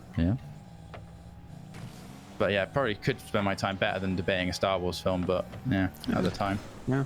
Well, it makes sense after a Star Wars film, right now, but like I guess I valued the fact that I was just there and enjoying being there rather than being a film critic. It depends on what you look at in films, because I kind of enjoy cinematography more than story sometimes. Like I'm visually minded in that sense, and so sometimes if something looks fucking cool, like for example, was it where Luke Skywalker, I mean, again, this was a scene that was criticized by a lot of people, where Luke Skywalker suddenly appeared, and then there was this whole desert scene when this crazy like red dust storm picks up and stuff. That looked fucking cool. But like then walk out and then you go, oh, that seems shit because you did this, and it's like a lore-based issue which I don't give a shit about, but I don't care because I'm not bothered. I thought it looked cool, and that's why world building for me with an extension of storytelling is very important, I will say, and absolutely. But I mean, the cherry on the top is where you get those just incredible scenes and sets and things like that. Like, holy that's where crap. I get my satisfaction. Technically, there is no planet in the Star Wars universe that has red sand underneath a white sheet, and environmentally speaking, that wouldn't exist. It's salt. Yeah, well, it looked fucking cool, so I enjoyed it. But yeah, it's a case of trying not to get someone else's opinion laid down. But like, I try not to watch. I think it's important not to read those before you see something. Because I'm so I'm trying that a lot, where I'll read something and be like, oh, do I want to spend 90 minutes? I heard somebody didn't like this, but I might like it, but still, will I watch it? That's the I don't know. influence Sometimes I've people avoided have. completely just because of hearsay, and I might enjoy it. I don't know, but I'll do it. I'll watch it out of spite. Everyone else hates this. Yeah, I'll watch it. I'm watching it. Yeah. Yeah, I'm too heavily influenced. I'm too much of an what is it? What do they call it? Where you're just affected by other people's emotions. A sub-slut. Empathetic? Maybe, yes. Whereas, like, if they're angry, I'll start to get angry. If people are pissed off, I'll start to get pissed off. If someone's got a good point and they pick a hole in something, you're like, yeah, I didn't really see it from that angle before. Fair enough. Yeah. Also, like, it is in, like, obviously debates have emotion invested upon them, but it's also like, you know, you can still debate things and not take on either the love or the hate. I know it's, you know, sometimes a subconscious. Also, expectations vary from person to person, you know. If you thought something was going to be this epic, incredible thing. Yeah, exactly. That is very, and that's very much why I was so, like, WoW, I was like, I don't know if this is going to be good or not. I went into it, I was like, I didn't like that very much, but I don't really care. Star Wars, I'm very invested in that world, and that I think motivated me to be much more outspoken about it, because I was just like, you serious? It had to prove itself. As well. They also had the they had the parts for like a really great film, like visually great. The cast I really liked, good setup. I know obviously that film as well was plagued by the fact they had two directors that pretty much hated each other's ideas by the sounds of things. Yeah. And just undoing everything that the other one did. And then the fucking knife. Remember that shitty Sith knife they had? And she lined it up just to point a horizon of something that didn't exist when the knife was made. Yeah. Dumbest shit. Yeah. Like, it's like, and I saw somebody earlier say it's not sci-fi, it's sci-fantasy, so it's not meant to make sense. Well, I would counter that, and that's a valid point, and I'm not attacking it. I'm just debating it. Most of the most successful fantasy series, especially written fantasy at the moment, uses solid systems that make sense. One of the best current fantasy authors, well, most read, most respected, often talks about how his methodology and systems that he puts into his books, this is Brandon Sanderson, by the way, is incredibly important in writing fantasy worlds, because they have to have a basis in reason, if not reality. Yeah, right? So I mean, you got to suspend disbelief, right? And when you're thrown out of it because a knife was because they have a fucking random knife, you know? Yeah, like I can believe that. Well, same when we had. She could Mary Poppins her way back into the ship after she's been thrown out. Like, I could even believe that, you know, but with zero foreshadowing of much more force capability, like, why is she able to do it? I don't know. It's kind of it's like that Black Widow thing as well with that mechanic, which was just like, well, that's weird. That's yeah, Black Widow had that same problem. Yeah, I won't mention it for spoilers or whatever, but like, if you know, you know. It's just like, well, that's a strange thing to include. It just include. felt like a plot driver rather than it being like a good bit of storytelling. The Star Wars knife thing was like, fuck, we need a way for them to figure out where it is. Here's a knife that was made millennia ago for this moment, even though the Death Star wasn't made then, but okay. And if anything has fucking huge holes in it, look at Game of Thrones. So, I mean, I think basic things that are based on, I wouldn't make anything that's based on a book or a previous film series. I think if I was making a film, it would be its own IP, because Jesus Christ, you're just literally treading on eggshells with anything else. Like, if you don't get the tone right, you're fucked. If if you cast the wrong type of people, you're fucked. And it's just like, it can easily go wrong. It's also all these stories and all these books and all these subscriptions and all these ticket prices that you're paying are marketed based on feeling. They are emotive marketing. They make you excited. They make you entranced. They make you anticipate them. They make you love the characters. They make you do all these things with your emotions. And then when they generate an emotion where you're like, what the fuck? Yeah. Like, and then you ask yourself, wait, why the fuck do I care about this? And then, but then the reason you do care about it is because you are asked to emotionally invest in these things that people are making.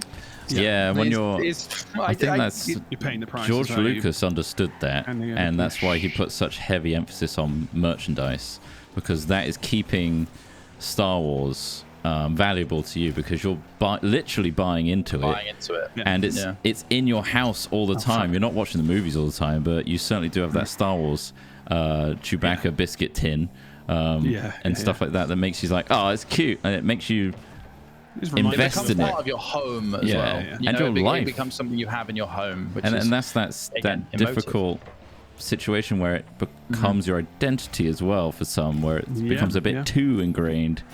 Their life is dependent on it. But then, yeah, I mean, and that's why it happens. I mean, whipping up fan bases. But I mean, I don't know. I like it. I like getting invested. I dare I say that the disappointment is worth the excitement sometimes. Go, Trott, go. Nice. You know, like, oh my fucking God! Hey, Jesus Christ. I'm a goal, you can go out. I've got no boost. I just need a moment. Okay, just that was off the line. Nobody hates Star Wars like Star Wars fans. Yeah. It's because they care so much. I mean, it makes sense that would be the case, though, isn't it? You know. Mm-hmm. My God. But like, it's like this Lord of the Rings series coming up. Like that is fucking. That's on a knife edge for me in terms of enjoyment. Like, like I'm worried for it. It doesn't hit the mark. It's fucked. Yeah. And that's I'm sure that sentiment will be shared across. I wonder if they can. Oh, nice. I wonder if they can carry the feeling as well. Like, you know, carry that feeling that they generated with the films. I mean, to be fair, The Hobbit departed from that feeling a little bit and stuff. It did. It tried to keep the same world and kind of like the similar look, but like it captured lightning in a bottle for Lord of the Rings. Yeah. In the first trilogy. Yeah, it's why it's still, you know, a classic now when you think about how's it? It's 20 years old now. Like, I wouldn't want to see a different one. Like a different style. Or, it doesn't need to be remade right now. I feel like it still has so much value. Yeah, there's almost this period of time that has to pass that you're like the medium changes enough so that you feel like it's another way of telling the story rather than just like a slightly tweaked extension. It needs to match like where society's at right now and what we hold valuable and enjoy. Or is it going to be another Spider-Man or Batman film? Just slightly different. It feels like every director has just literally put their name on a list for the next Batman, like fucking redo and stuff. It's like, can I have a go? Yeah, you can. Give it a year. Don't give it too long. Just give it a year. I don't think Warner Brothers still fresh in your mind for the other ones. It's just like, oh God. DC doesn't know how to treat their franchise. I don't think. They do now. They've got all a business. Directors from Marvel to start. James Gunn. Work. It's like, okay, that's how we need to do they did that before, and that was for Justice League. They brought in Snyder started it, but obviously Joss Whedon was brought in to finish it. Right. Okay. Because he had to step down because of family issues. Not very good. Oh, that is pretty sad. Vigo is as old now as Ian McKellen was as Gandalf. That's crazy. That's shocking, isn't it? What was shocking was like the first images you saw of him outside of like being Aragorn, and it was just like, oh, this guy's just this normal looking dude. Without his long hair. He looked like a badass. He was just like, oh, this guy looks fucking cool. And then he was like, oh, he's just kind of like casting. I don't know how the casting director saw that. Saw that in him. Oh man, incredible. They're all such good. I mean, the casting of that film is amazing. That's the other thing. It's all lightning in a bottle. I feel. And I think it was just things like the effort involved in the miniatures. The kind of from the outset they just had such a great pre-production, which is just fucking hard to nail and hard to get, I guess, companies to sign up for because it's a fucking risk. That the whole production took like 8-10 years, didn't it, or something? I don't even want to guess. I don't know, but it must have taken fucking ages. Yeah. Poor fucking guys making fake chainmail. Yeah, for years. You know the what was really interesting as well is it was a first look at New Zealand for a lot of us. Like as in like the backdrop of New Zealand was alien enough for enough people that it felt like we were in Middle Earth. It's another world, Yeah, that is how it looked, which is really cool. And I'm kind of sad that the first season's shot in New Zealand apparently, but the second season's come to the UK, which is cool for us. What that means. I mean, they're probably going to use a lot of like shots they probably filmed whilst they were there in the first season, you imagine. It's probably closer to Tolkien's vision, I imagine. And then they're like, well, budget-wise, we can actually save a lot more money from filming it in studios. All the set stuff, That's true. I reckon most of the landscapes will be CG. Or set extensions, should I say. Oh, shit, almost. Yeah, I remember like the filming of The Hobbit where they had like giant trees amongst these giant green studio rooms. Yeah. Like, really kind of cool, to be honest. Surprising amount of that in Lord of the Rings as well. Yeah, there is. Well, because they were doing a scene on this little clip I saw of all these like skulls coming out of these holes, and they handmade like 1,000 skulls. Yeah. Right. The miniatures as well. So they had a miniature model which had loads of these skulls pouring out of these holes while Aragorn and fucking Legolas are trying to climb it. Yeah, I saw like the same thing. Impressive, man. So you saw the same video, yeah. It's really interesting.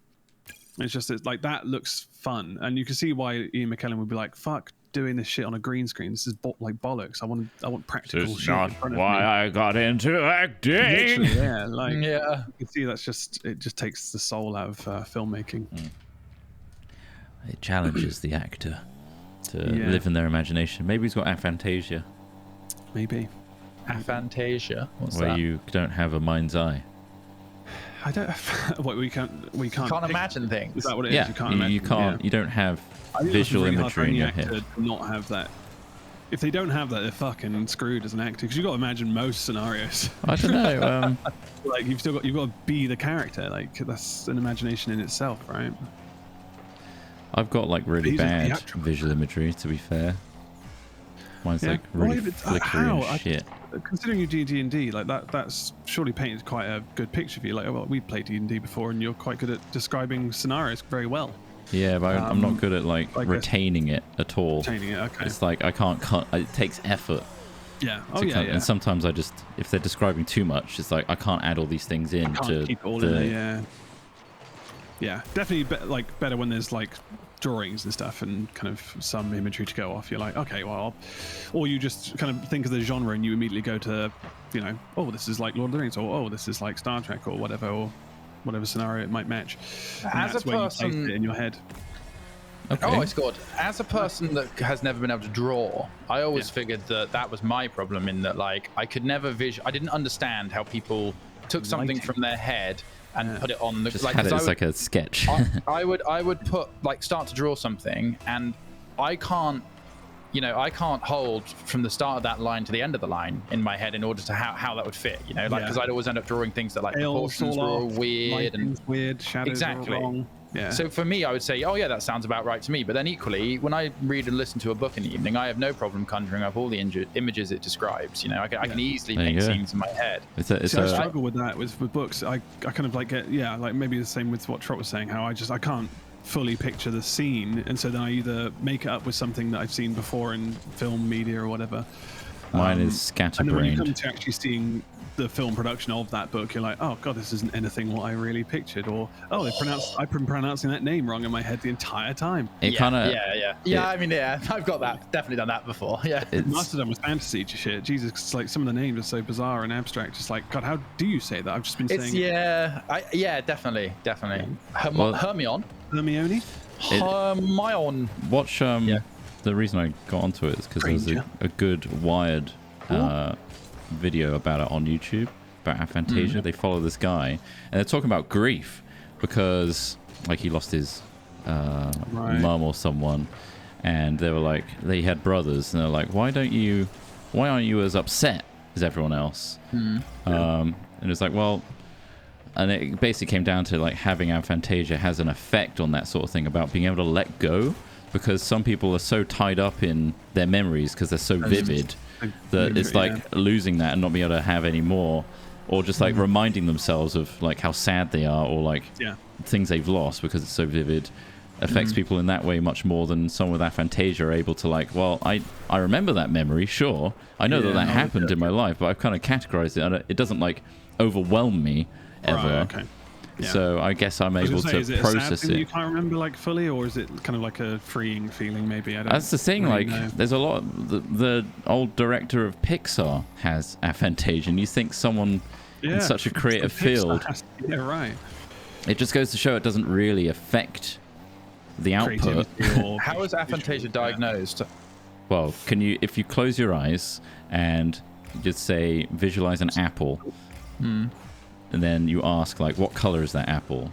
And someone says, like, red. There is no apple there. There is straight up no I cannot conjure that apple. And then it's like, what texture is this apple? If you were to, like, think of its texture. I really want to throw it away. It's moldy. it's rotten, yeah. It's red, it does sound like, I mean, goddamn, how on earth does the president of Pixar do that job with that affliction? It's not really an affliction. That's the problem. It's not really, I guess if you actually can get, it's still there. Like I still dream onto page. That's fine, isn't it? Because the moment you've actually got a hard image of it, that's the work done. Yeah, because right? there was another person in the Wired thing that's like a artist, and they're drawing insanely good stuff, right? And they were like, I kind of feel bad for those that have such a vivid imagery, because if my hand cannot recreate that solid image in my head, I'm beholden to that image, and it has to come out like that. And if it doesn't, I'm disappointed. Whereas I get to kind of create without a template. If that makes sense. I've got the ability to do it, and I've got the retained memories of like skill and muscle memory and whatever to put really nice things on the painting, and I'm not beholden to that image in my head. I can just go with the flow kind of thing. And I've got the skills to back it up. But yeah, it's super interesting. I think it really influences behaviors more than we think. I imagine so, yeah.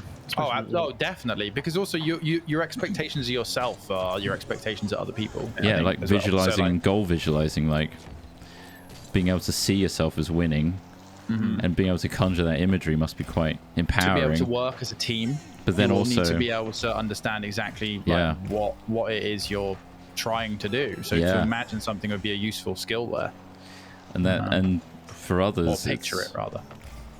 Sometimes that stuff is traumatizing, right? Because you're going to have vivid memories of horrible stuff that paralyzes you, and you can't move on from it because you just. But then that's just anyone with a memory, though. In this point, though, right? Well, it depends how you recall that memory. That's what I'm saying. That memory or that trauma, I guess. It's what feelings you attach to that memory. Yeah, I think so. And how well you can conjure it in your mind's eye. Like if you literally can't see any imagery, it's probably easier to not paralyze you at the time than someone that remembers the feeling.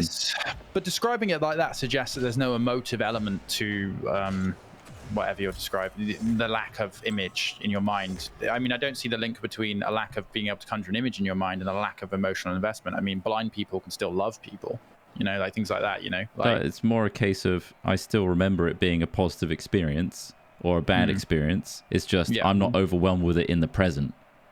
It doesn't become the same emotion now as if I'm reliving it right now in the present.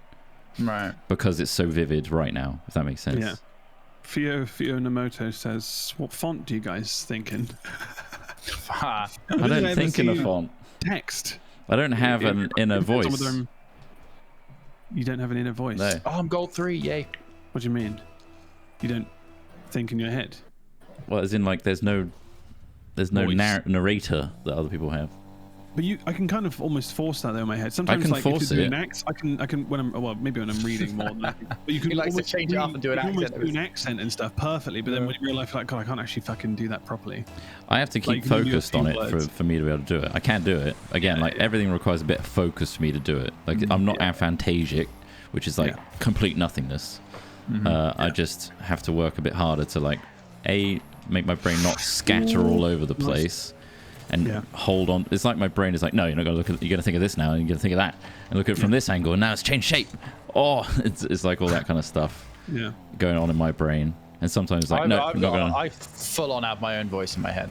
Okay. Like all the time. I talk to myself all the time. If there isn't music going on in my head, I'm probably talking to myself. Interesting. That's how I feel about stuff. Like when I'm doing a process, when I'm thinking to do something, I've just got myself, talking myself through what I'm doing in my head is how I feel I process it. Yeah. Well, that sounds very rational, and it allows you to like really process what's going on. I feel like it'd be bizarre if it was someone else's voice. Yeah, I guess, exactly. That's what I was thinking. I'm like, who's got everybody else in their head? Who else has people got in their head? Yeah. I feel like if somebody else's voice was there, I'd be like, that is actually quite unnerving. You've just got the voice of Steve Buscemi in your head. Yeah. Hey, but then I guess any voice you hear, you would assume it's your voice anyway. It's just maybe it's not.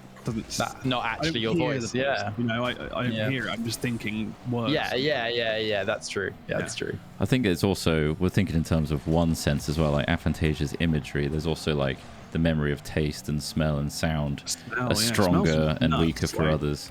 What that brings back. Sound is very, very strong for me. Like I can imagine samples of songs in my head as if they're being played in headphones. Yeah. Like I can replay chunks of song, not the whole song, but like chunks of songs really well. And also like I want to remove the drums from that a bit and like focus more on like the singing or whatever. I can kind of equalize a little bit. So a couple of things. Somebody in chat just said that their recorded voice sounds different to their head voice. That would be because everybody's voice sounds different to them because of the way that hearing works. The bones within your head vibrate. And it actually makes most people feel they have a deeper voice than they do. Which isn't a problem for me because I feel like I have quite a whiny voice anyway. I used to hate. I had one of those talk boys, and then when I recorded my voice, and I was like, oh man, God, I sound like that. It's really like unnerving and weird feeling of like, God. Don't forget the process is entirely different. Listen to us today and can tolerate it, but it's one of those things that you just kind of eventually get over when you hear your voice a million times in an edit. You just kind of eventually become numb to it. And then going back to also what Trott was saying, like the whole brain and sense and thing, all that sort of stuff. Like, so the brain's physiology can constantly change. So you do a lot of something a lot of the time. In a way, it's learning, but it's also about like how your brain, where you're building links within your brain. It's just like I was watching this thing a while back. The sleep app thing. What's it called? They have a Netflix series. Sleepify? I don't know. Not Sleepify. No, it's not just Headspace. Yeah, they started a Netflix series recently, and they talk about how in that it's okay. It's basically just guided meditation on Netflix, but they talk about how like if you meditate enough for a long period of time, there are measurable changes in the brain which changes how it works, and often in a more beneficial way because get better at it. Yeah, exactly. So you talking about specific senses being more prevalent for different people makes sense because if you had some sort of predisposition, or if you had some other something going on in your life that would cause that to be a continuous stimuli or something like that, it would follow reason to suggest that your brain is set up kind of for that. But it's really, it's incredibly interesting, isn't it? Apparently for a lot of aphantasia and aphantasic people, a lot of it comes from head trauma, like at a young age. Really? Yeah. So it's literally like, I'm thinking like I did get my head rammed against the wall when I was in secondary school, so maybe I had a really vivid image, mind's eye before that. Yeah. That fucker. Oh, that's interesting. You actually have 3 real voices according to Smule. Your bone conduction, reflections from the air to the room, and to reflections from the air to room to ear, and air direction to your eardrum. Wow. Okay. So you can capture them at different points as well and get different voices. Yeah. And also the microphone I feel like changes it. The way we have our system set up, and obviously we had a similar setup in the office as well. Like I remember whenever I tried out Smith's setup, he always had his voice like really quiet in his headphone, but I liked having it louder so I can actually fully hear my voice. Yeah. Do you know what I mean? Like, and I'm guessing that's just a case of sensitivity to what you want to listen to. But yeah, maybe it resonates in your own head better, Smith, or something. Because when it's silent, I just feel like I can't control the volume of my voice. Are you talking about specifically about a monitor? Or are you talking about all comms? In general, I like to know what I'm saying. Oh, definitely, when it comes to recording and stuff, I like to be loud enough so I can fully hear what I'm doing. Maybe I've just got better hearing than you, Ross. Have you entertained that? It might be. Well, yeah, no, probably, potentially. Do you listen to a lot of loud music? Do you, I listen I cut a lot of concrete. I get my head smashed against walls. Roadworks, just sit next to them. Love it. That's loud. What have you got those weird things on your ears for? God. I've got cousins and relatives and stuff that are like different phases of the building trade, and like one of my uncles was here the other day, and he was like, "Yeah, back in the day, none of us used to wear a PPE. Now everyone I know is going deaf." I'm just like, God damn. He doesn't sound like that actually. He's not that bumpkin, but it's nice to make him sound like that. Yeah. It's nice. And now I've got like a cousin who's like 19 or 20, and I'm like, you wear your PPE, right? Because I was literally talking to our uncle the other day, and he's like getting tinnitus all the time. Yeah. And like tinnitus is torturous because it can comes back and goes away and can sound as though like you like pressure changes and everything. Stressful as well. Protect your hearing, everybody, because holy shit, it sounds horrible to have to deal with it. Like I've only really had that after concerts and stuff, gigs. Yeah, it's been years since I've had it, but I've definitely had it. Yeah, this is really intense. Yeah. Or like in a club where you've just been next to the fucking speaker the entire time. Yeah. Like, fuck, I can't hear anything out of here. Jesus. Hold on, did we lose that game we just played? Yeah.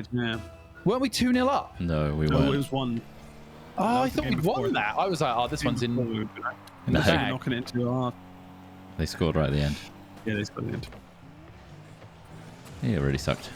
Have you guys, I don't know about you, but I run a fan in the evenings, most evenings, like recently, because it's been so damn hot. Yeah. And originally I was like, God, I'm never going to be able to sleep with this fan running. It's like, you know, just noise. But now I'm like, no problem at all. Yeah, it's really good. Nice, like, nice white noise. I had to turn mine off because it's got like a really high-pitched squeal. Oh, you got to turn them off. So squeaky one. Yeah, anything 4 or below starts to squeak for me, but above that Trott, they won't squeak. Okay. Well, that's the resonance, I think, or something. It's the resonance of the fans within the casing. It's great design. That's what that is. Yeah, it's not great. Overpriced as shit, isn't it? It really is. The fan we're talking about is this Dyson fan, right? And the ones that look really cool. And to be fair, the air purification is really good. That part of it I really like. Are cool. Yeah, it does a really good job, and that's why I would use that fan for air purification and for, like, you know, just removing smells and all sorts of stuff. It's great. But the actual air production for a £500 fan, it's no better than a £15 Asda thing. I saw a YouTube video on them like measuring the actual force of it as well. Yeah, it doesn't blow harder. And the noise, it's louder than a bladed fan. Yeah, as well. It's this whole air multiplier technology bullshit is all marketing BS. Yeah, it just looks cool. It's a cool fan, isn't it? Like that's the thing. It looks cool. But it's I will safe say, for kids and stuff. Smartphone, whatever. I like having one, but I wouldn't pay more than in the future more than a sort of a couple £100 for one. I feel like the full price is madness. For sure. Yeah. Especially since the bastards isn't even paying tax in this country anymore. Right. Can vote for Brexit, then moved his entire company offshore. Brilliant. Excellent. Thanks, Dyson. Thank you, Lord Dyson. Yeah, by the way, we gave him a peerage. Apparently one of the great leaders of our country. Cunts! They have good customer service because they replaced my LED screen. Have you sent one off for repair, have you? Yeah, the screen stopped working. And they nice save. They replaced the screen. Fair enough. As they should do. Nice. They sent me a new remote as well because they lost it. I was like, they lost it. Jesus. Because the original like requirement was like, put everything in, like all the accessories and everything in. And they were like, oh, next time don't put the remote in there. Yeah. It's like, well, you said all accessories. Yeah. Sometimes, we lose those things all the time. Yeah, normally that's the expectation is that they would just send you a new one if that's the case. But the whole fan costs £500. The LCD screen's got to be worth a bit. And they're like, oh no, they're all over. Oh, what, the fans? No, it's all plastic. Wait, so hold on, where's the value? Yeah. It's the engine. It's the research and engineering, and the fact that they bothered to make an entirely new design is the filter thing is nuts. If you've ever looked inside that recently. Yeah, I have. Yeah, I looked at it because it told me it needed to be replaced. And I was like, the filter, it's fine. Doesn't. Yeah, I did. Yeah, and I put it back in. Yeah, absolutely. I was just like, yeah. It just measures how much like builds up on there, but it's £60 for a new one. Yeah, exactly. It's crazy. Don't want to be is tied that the into retail one, or is that an aftermarket one? It's the Dyson website. Yeah, there are some that are like aftermarket, but they're not much cheaper. I think they're about 30 quid, 40 quid. Just in case anyone's wondering out there. Dyson probably have like a serial-based system where it's like, this is not an official Dyson product. Oh, you'd hope so, wouldn't you? That real asshole thing. Yeah. Like printer ink. Oh my god, printer Apple cables. More than gold. Yeah. Apple charging cables, like, this is not a certified device. No longer charging. It's like, fuck off. How dare you? Oh god. Literally a plug. Oh, I nearly had it. Yeah. I'm sure it can't remove COVID from the air. No. I'm sure they can't legally say that it can. The particles are too small. Don't worry, guys. Just walking around with one of those strapped to your back in a busy space. Yeah. No, don't worry. I've got a dice on my back. It's running. We're fine. Just like when you sit down for a meal in a restaurant, you take your mask off to eat. Suddenly, you're impervious. Yeah. Impervious. As a guy that really is for mask wearing and really is for taking as much steps as we can to be careful, I do find it utterly fucking ridiculous when you walk into somewhere and that you're sitting down for something or like, you know, and they're like, well, make sure you wear a mask on the way in, but then once you sit down for an hour and a half to eat and drink, you take it off. You're just like, this makes zero sense. Like, isn't the idea that you're moving around and potentially spreading stuff, whereas if you're in one place, it's less likely to go all around the restaurant if you're going to the toilet or whatever. Probably will, though. There's no science to suggest that will have any major impact. Basically, if you're inside a room for any period of time, there are plenty of studies that have shown if you're inside an unventilated room for any period of time of around 20 minutes within like reasonable proximity, basically any busy restaurant. It's not like these restaurants are huge like department stores where that might be the case. These are just often 1 or 2 room places that are 100% you are going to be breathing the air other people have breathed, and it's pretty much just your decision as to whether you take the risk, which plenty of people have done. You know, nice. All the way. Nice. And that's fine. It's just kind of just stupid to suggest that. It just doesn't make any sense, like, to me. I don't know. Son? It's just to get businesses open again. Yeah. And give that false illusion of safety. Yeah. Suide Sus says they've seen a few people in gas masks. Have you really? Well, originally there was a guy in Yeovil in a full mop suit, which is like a military anti-biological weapon suit. He was I remember it really early in the pandemic. Yeah. They were like, "This guy's taking it extra carefully," and it was a guy in Yeovil, Morrison's in a mop suit. You have to check your ID there if you want to be buying that. I'm 45, mate. Sorry, mate. You're gonna have to take the gas mask off. Gas mask has to go, buddy.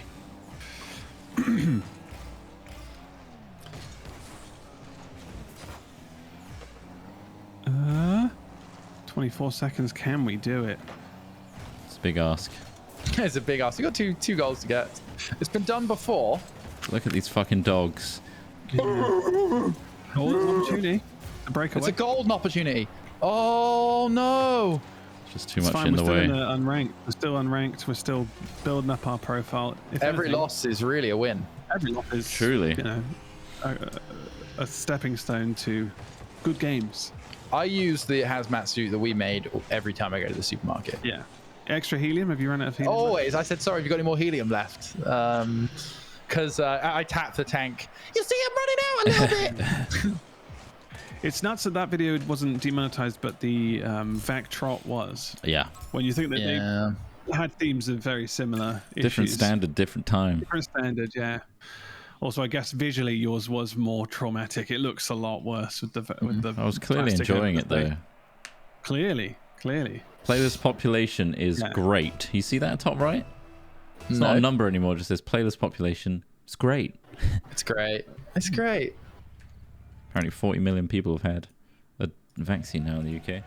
Nice. 40 million people used to be vaccinated. I don't know where I'm going with that. No, it's Ghost Town. It's not where I wanted to go with it. 40 million people got vaccinated in the UK. No, it's Ghost Town. What happened to everyone? What wasn't the vaccine? All the anti-vaxxers were right. Then they all swam over and found Bill Gates. Yeah. I've just got this compulsion, like a homing signal. I've got to go home. I've got to go to Bill. Yeah, we're going to Bill now.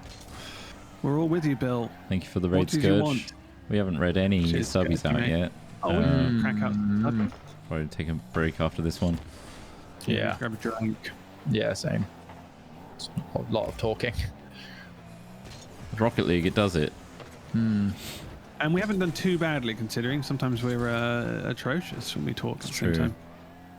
I apparently haven't been paying attention to which games we've won or lost, so I couldn't say. I know we lost that last one 4-2, right? Yes. That was another. That was no chance. Or we rather won. Pretty good goal. We didn't win that all the way one. in. Oh fuck.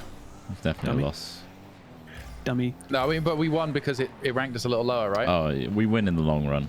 Yeah, I just hope that because they've got this preservation of ranks thing, does that mean we don't stand a chance of like significantly falling or significantly rising? Is why I don't like it being held over. I think losing 10 games is just going to bring us down like one or two, three, a couple of divisions or something. I don't know. Probably like probably a medal. Down. Yeah. But it's not enough for me. I want to really total reset. Tumble down. Exactly. I want it to be fresh. Thank you, Running Stickman, for the gifties there. Thanks, Running Stickman. There's been a lot of gifties. Hero. Basically, Jesus won as well. Thank you. We'll read the rest out after this match. Yeah. Keep them coming.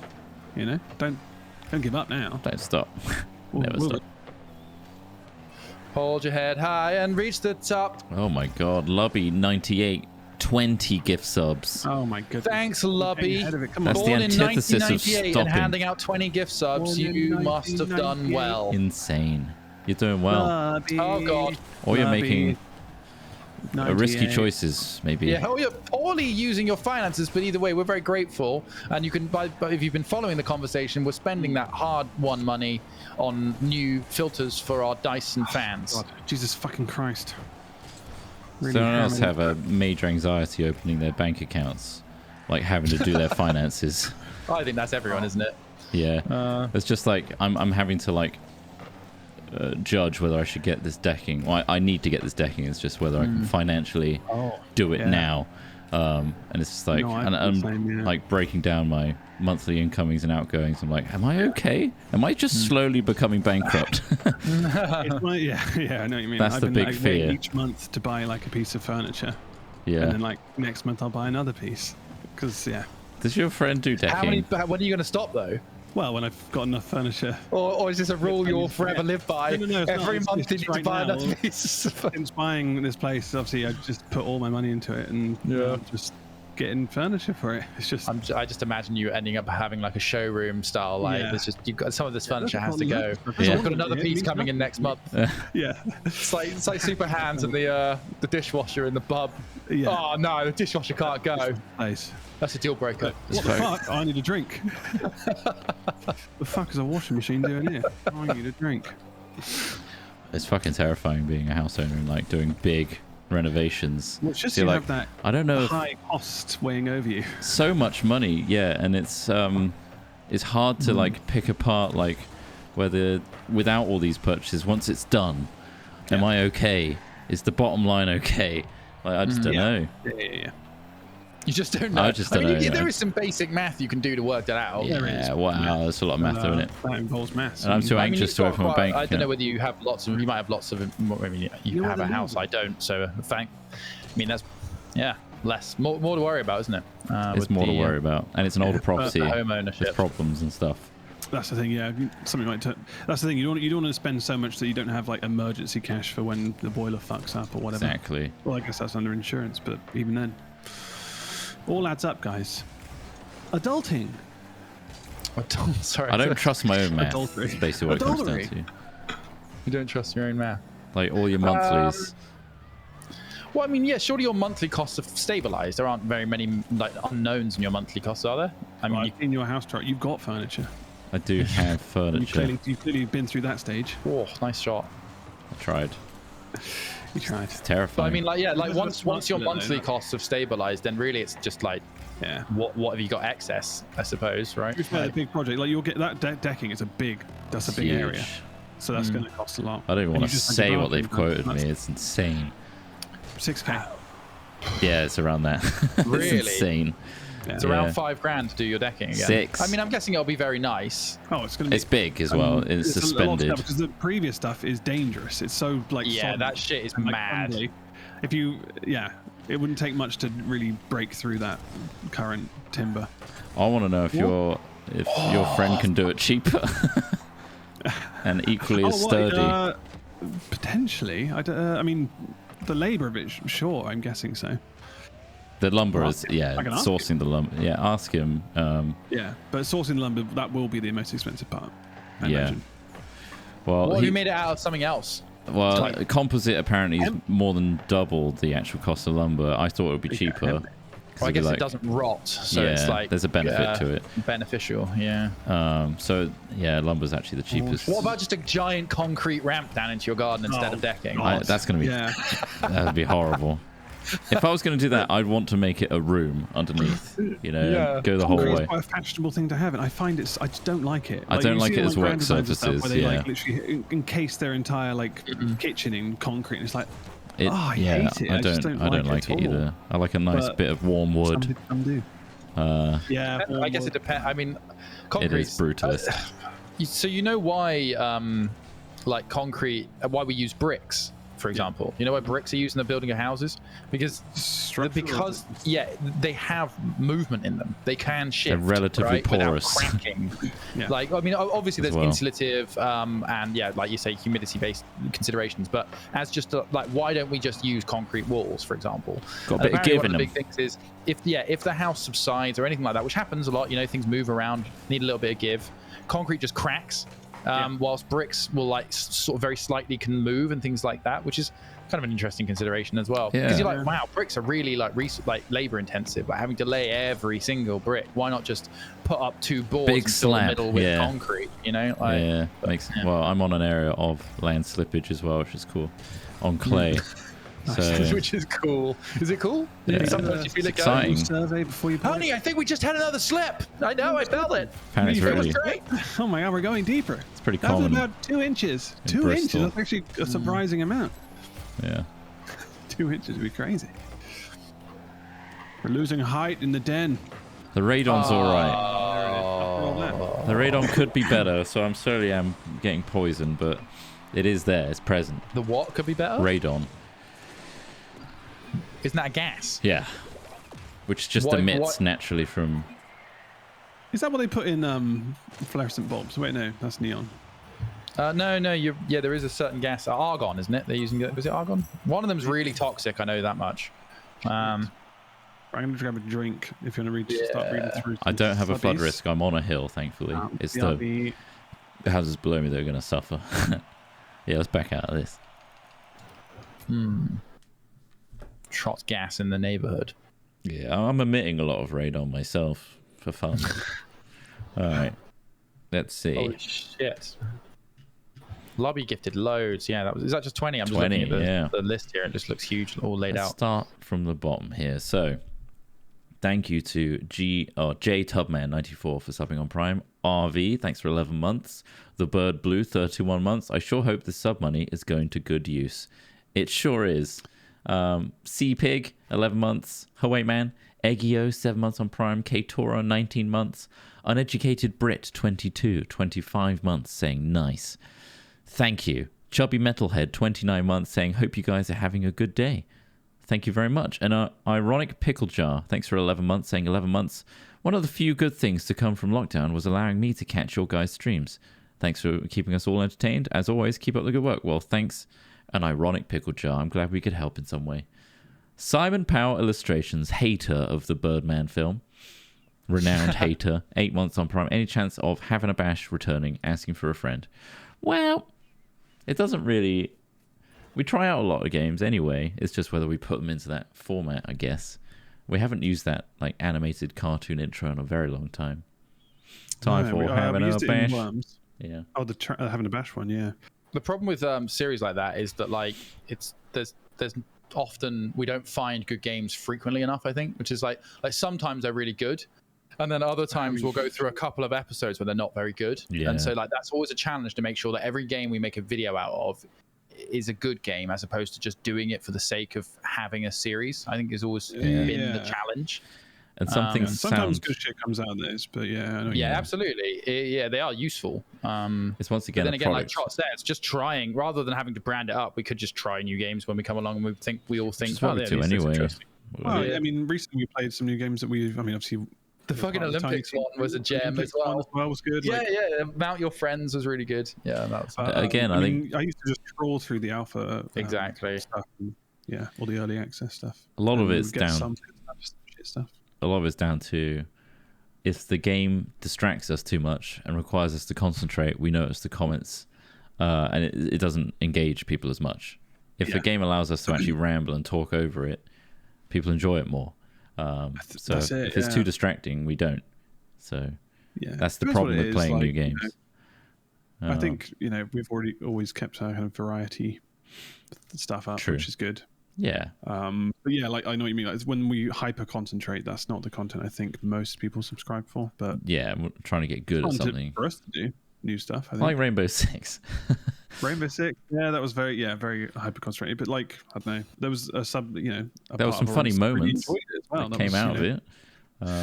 It's coming red. That being it's a real classic. That being the only one. That was the only good part. But I mean, in a way, it makes me laugh every time. So is that not worth that? That is the diamond in the rough. In the hours and hours and hours we spent back to back. A bit like how we enjoy Rocket League. We were enjoying Siege at the time, weren't we? And we were like, let's just. I know what you mean. Rocket League's a lot more palatable. It is. The average. Yeah, definitely. It's like it was so frustrating when we used to get absolutely giga owned on Siege. Although it's frustrating in Rocket League as well. Right.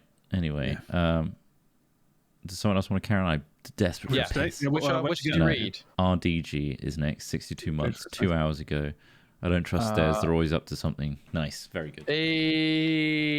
Go for it. I can read them. Or Ross, you can read them if you see them. I can go get a drink as well. Or go for it. Okay. Anyway, RDG, 62 months in a row. Thank you very much, RDG. And next illustrations, resubscribed for 21 months. Thank you very much. Up, Down, Left, Ryan's 36 months. Lost Boy Sorrow, 6 months. All these great long subs. Thank you very much. Calculator 1992 was subscribed for 65 months. Oh, big one. Poke 720 has resubscribed for 23 months. And Rowdy Dog has resubscribed for 66 months, saying, "Hi, Craig. Big fan. Big fan. You and F1. Absolutely spectacular. Also love watching you carry a certain group of 3. They really need it. Wait, wrong channel? No, nothing to see here. Wow. Thanks, Rowdy Dog, for your 66 months. They've been making that mistake. 66. We'll pass your message on to Craig. I'm sure he'll be very happy. WoW for like an extra 6 months? 2 years. 2 years. That's 2 a long years, time. Ross. That's 250 quid I spent on literally nothing. That's a side table I could buy. Everything is furniture. Side table? That's a fucking expensive side table. Well, a set of 2-sided side tables. Not maybe bedside tables. I'm guessing you're not shopping at IKEA. No. Or are you? No. Okay. Well, I've got some stuff from IKEA. I'm not expecting you to get stuff from IKEA. It just feels like everybody now our age has to get things from IKEA because we can't afford proper furniture. But glad you're to get things to match up with the property. Gotta get some good shit. You want to get? You gotta. Yeah. Okay. Yeah. No. Absolutely. I hope that one day you can afford those side tables. One day. Billy J 111 has resubscribed for 2 months, saying whoop whoop. Restricted Rebel has resubscribed for 17 months, saying, as a big fella, I can confirm sometimes when doing the backstroke in the opposite direction to a Navy vessel, they shout tic-tac at me from port side. Tic-tac. It's another tic-tac. We got him. No. You're looking through night vision at a big lad doing the backstroke. Steve has resubscribed for 10 months. Xerix has resubscribed for 6 months. Thank you very much. Basically Jesus gifted a bunch of subs. Thank you very much, Basically Jesus. Cheesin Nipples has resubscribed for 8 months. That's really great. Cheesin? Cheese Nipples, sorry. Cheese Nipples. Cheese Nipples. For some reason I had an extra N there. Yeah. Leopard has resubscribed for 18 months. Thank you. Or Leo64 Pard, if we must say. The Who Doctor has resubscribed for 16 months, saying, howdy lads, I'm dying at work. I, Chris Trott, would like to publicly say to everyone who works in QA, thanks, but fucking hell. I mean, I'm guessing that's meant to be Chris Trott's reading it, but I don't. How would that change? I don't get it. Do you get that? I actually don't. In QA.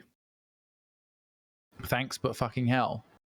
I don't know. Sorry, the Who Doctor. We'll get Trott to explain that to us. Maybe he knows. Yeah, he's going to make it all become clear, I'm sure. Indeed. Did you Running Stickman as well? Yeah, you go for read from there. I'll go grab a drink now. Thank you very much, Running Stickman. That's 5 quality gifties. Remember to thank your gifter. If you've received a gift sub today, or maybe you've received one before, thank them because they've gifted you. They've given you something. You didn't expect that today, did you? And then Lubby98, of course, we read that earlier, but thank you very much for your 20 gift subs. It's very generous. People like Lady Bailey should be thanking them, because you received one. What about Dark Chalky Milk? You received one, so thank you, gifters. Sad Pair, thank you very much for gifting a couple of subbies there as well. One to Crumpet. Be thankful, Crumpet, please. The Happy Fellow, thank you very much for 14 months. Saying, after all this great banter, it's time to sit down with the Grape Fanta. Nice. Enjoy your Grape Fanta. I've actually got something very similar. I've got a Dark Berry Tango. Not sponsored. I'll point out. Other beverages are available, such as the grape Fanta. Enjoy that one. Cheers, the happy fellow. Zeozim is a 12-month, has gifted a sub to Victor HCH, so enjoyed that. Thank you very much. Xana322 resub for 3 months. Thank you very much for the resub. HRBF Cruel. Is there another way to say that? Like Herbif Cruel? Thank you very much for your 71 months. That's a bloody long time to stay sub to us. We appreciate that. Iron Pickle Jar. Thank you very much for your 5 gifties there. Very generous of you. Specifically Vague is a 21-monter there saying, "Hooey man." Thank you.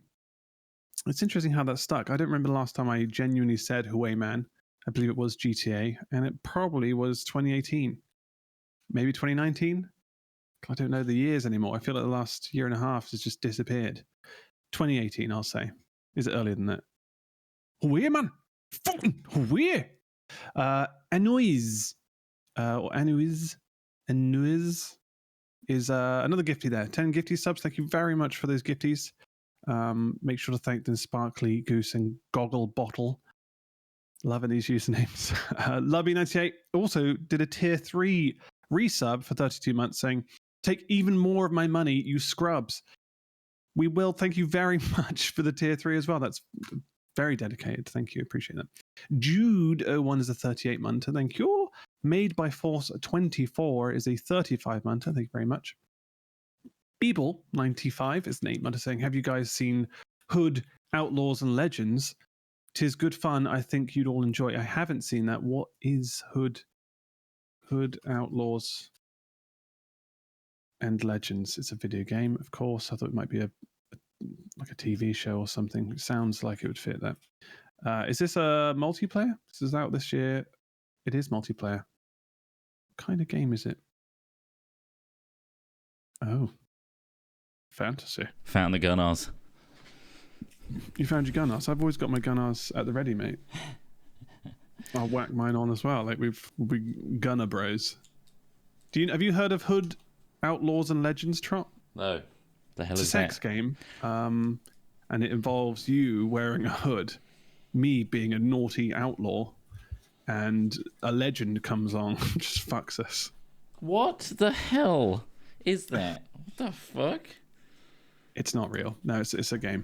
What do you mean it's not real? What part is not real? Action video game developed by Sumo Newcastle and published by Focus Home Interactive. The game was released for Windows, PS4, PS5, Xbox. That doesn't tell me what the game is, though. We might try it. Thank you very much for your suggestion, Beeble95. Do I suit these classes? Oh, they've maybe go cross-eyed. Big thanks to Diaxon, who's a 12-monter. Oh, Trott. Ray, thank you very much for those 12 months. There was a question here that we feel like you would know. Please. Or at least understand. The Who Doctor is a 16-monter there saying, "Howdy, lads. I'm dying at work. I, Chris Trott, would like to publicly say to everyone who works in QA, thanks, but fucking hell." Now, what does that mean? I have no fucking clue. What the hell does that mean? Fuck knows, man. Thank you very much, Who Doctor. In QA, quality assurance. Well, okay. Christ Trott, would like give to us some context, Who Doctor. Throw the context in the chat and let us know, because I'm baffled. And I've got my Gunners on. They should be razor sharp right now, but I'm not. Golippo is a 14-monter. Thank you very much for those months of joy you've given to us there. Jedi Cheesecake is a fresh sub using their Prime, which of course everyone's free to do. You can just use your Prime. It'll just, be free, which is nice. Chewy369 is a 14-monter saying, "While the others are away, Trott, cover your ears. Just got to say you're my favorite Ross." Well, I'm glad I'm the best Ross. I don't know how many Rosses you know, but thank you. I heard everything. Oh, shit. Artiste is a 66-monter saying, "Happy 66 months, boys." Thank you very much for that. That's great. Also, Trott, did you hear that Lubby98 is a 32 tier 3 monter? Insane. Which is, and they also gifted us 20 subs earlier, which is fantastic. So thank you very much for that. Silent Nova just crept in there. Silent Nova 42, more specifically, is a 13-monter saying, "Loving the content, keep up the great work, boys." Well, we're trying to keep it up. Today, specifically, is the premiere of Hat Farm, That's right. So I do hope you're all excited to go and watch that. I'm excited. 3 hours from now. Well, less than 3 hours. Yeah, is it 2 7 hours p.m.? 50. 7 p.m. 7 p.m. It's a premiering on Hack Gaming, so we'll be live in chat. We will be. Yeah, we'll be sat there reading your comments, telling you how great we are. Yeah, of course, naturally. And that Craig's okay. How great Craig's all right. We'll be like, yeah, Craig did the 90% of the work on this, but it's our vision, though. We are still, it's our vision. It's all us. No, we'll be in the chat though. So if you want to join in on that, we'll be having a big group viewing. So we hope you're there to enjoy it with us. I'm excited to see what people think because we haven't done one of these in a while. You should eat your food at the same time. Prepare the food for this event. You know? You think so? Should I? It's like ordering nachos in the cinema. I'm going to make some steaks. I'll try and time it so that they're ready for 7. I can tell you how long it is if you like. Is it? This one's a little bit longer, isn't it? It's like 25. Feature length, actually. It's 4 hours long. 4 hours. Wow. That's not feature length. That's double feature length. Yeah, well, we're the new feature length standard. I think people would like that though. Hat Farm scheduled for the 16th. This one is. That's today. 24 minutes and 5 seconds. There you go. That's how long it is. So if you've got 24 minutes to spare at 7 p.m, you know where to spend it. Set aside half an hour of your night. Buongiorno. Yeah. We've had a couple more subbies here. Sykes HD, thanks for the 13 months. And Suppy Burns is a 2-month there as well. So thanks for sending those in. We can get back into the games as well. Do you guys fancy a bit of like Mount Your Friends or something? Change up a bit. We could Mount Your Friends. Or something else. Doesn't have to Mount Your Friends. It could be like Descenders or I have Ascenders or do a little bit of practicing of Incenders. You've been practicing Mount Your Friends? A little bit. Just a little bit, yeah. You've been gaming. Well, I was trying to perfect the jump maneuver, which is really hard to do. And I haven't perfected it, so I hadn't noticed. I'm just such a natural athlete, I guess. Yeah. Always at the top. What about also the Olympic Games Tokyo 2020 is also just really funny. They're all just quite good for like quick bashes. You want to record it? Yeah. Any of you guys have any kind of preference? I've got Mount Your Friends up. It's ready. I've already loaded it up. It's so quick. It's so quick and simple. Yeah. Let's do some Mount Your Friends. We top right on this one, just so I get. I guess so. I think we were covering some data on the top right. It's not my new favorite game. Any game with this many jack dudes in it is going to be my favorite game. Yeah, you're kind of. Yeah. It's not the game I'm here for. It's the really jack dudes. 1520 by 0. Is that top left? Yeah. That's top right. Top right. All right. Yeah. Yeah. 1520 is the one we use normally. Yeah. Nice. Eerie soundtrack. That was in time to my one. I've heard this riff before. It's a very simplistic sound. Yeah, I mean, you might have heard it, yeah. It's probably used a lot. What is that? Nah, there's definitely something like that. I'll work it out eventually. Whose reckon it is? Is it an Ed Sheeran song? No, it's not.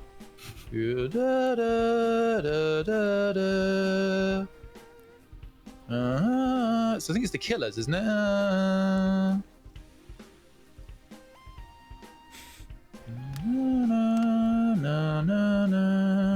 Smile Like You Mean It by the Killers. Did you hear that? Am I going crazy? I'd had to remind myself of the song. So, da, da, da, da, da, da. Smile like you mean it. I can maybe force that. I mean, it's a different rhythm. That's what I'm getting from it. Smile like I'm really. There's a bit in the song where they don't. It's not the vocal. It's the. Yeah. Maybe it's not. All Cars Go, I think, also has this riff by. All Cars Go by Arcade Fire, is it? I'm struggling to hear them. Yeah. Well, it's all right. You've got worse hearing than me. Yeah. I mean, I can hear it. I'm just not hearing it. You know. That's All Cars Go by Arcade Fire as well. Same riff. But then it's had the same riff as Smart Light Unit as well. So, anyway, I'm ready to mount some friends. Can't believe they put those 6 notes in that order. I can't believe it. It's just familiar. I'm just delighting in the familiarity, I suppose. Yeah. Right. Right. That's up, Smith. I think you have more options for game types than I do. Oh, do I? I think so. From last time. It's because we've been. Have you customized your guy yet, though, Smith? Have you put a face really? On it? Yeah, I did. I did. Originally, I did. I was like the green one, wasn't I? Yeah. But I don't think it saved it. Oh, it has. Yeah, Team 1. Here you go. I'm using this one again because it looks terrifying. I've got big red lips, like the Rolling Stones mouth. Big up to BD Matt. No cars go. Right, people are seeing it. Anyway, no, nobody else. Chat can hear it. All right. Good for private them. Online. Good. Password. It's going to be the same password again. Okay. Which we all know was cum bucket. Oh, was it really? That's good. CUM bucket. Bucket. Oh wait. Fine bypass. Cum bucket. Download faces on. Are we recording this? Are we doing another recording? Yeah, we can do that. I'm rolling. Okay. I'm rolling. It is Mount Your Friends again, Craig. We are playing Mount Your Friends. We're mounting our friends for fun. I'm initializing my recording. It is underway. I need to boost my mic a little bit more. 1 2 1 2. Oh, that's a little bit loud. I'll turn it down a bit. 1 2 1 2. Recording video. Craig. Sorry, just checking for sound. Craig. Because once you said it, if you say it 3 times in the mirror, he will turn up to you. He'll appear behind you, asking if you've got any hard drives it needs. Yes, you've got any footage to edit. He'll just whisper that in your ear and be like, got any new stuff? I can make some stuff if you want. I would just say because you're going to really disappoint some people at home now, Ross. They're going to go and do that excitingly, expecting you to appear, and he won't.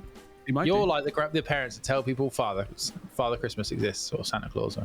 Stop saying it in chat. Stop it. I just want him to turn up. Right, let's do a mark then. 3 2 1. Mark. Holy shit, it worked. Excellent. Craig has appeared. No way, he appeared. I knew it. He's there. Yeah. If he asks for footage, then that's the prophecy. He's going to ask for any editable footage. Oh my god. Did he tune in exactly then? It's bizarre. There's no way. I don't believe he's making things up. I hope he isn't making things up though. God, I don't know. That's exactly what he would say though. And then we'd be like, really, Craig? And he'd be like, no. Yes, way. Oh my god, way. It's way. Don't tell me. And guess what? His next question is going to be, do you guys have any footage for me? Let's see what it says. Now, is it going to happen? He's not replied. I guess oh my god, he said it. He's asked for footage. Say no quickly. No. What do you mean, chat? No, sorry. Nice.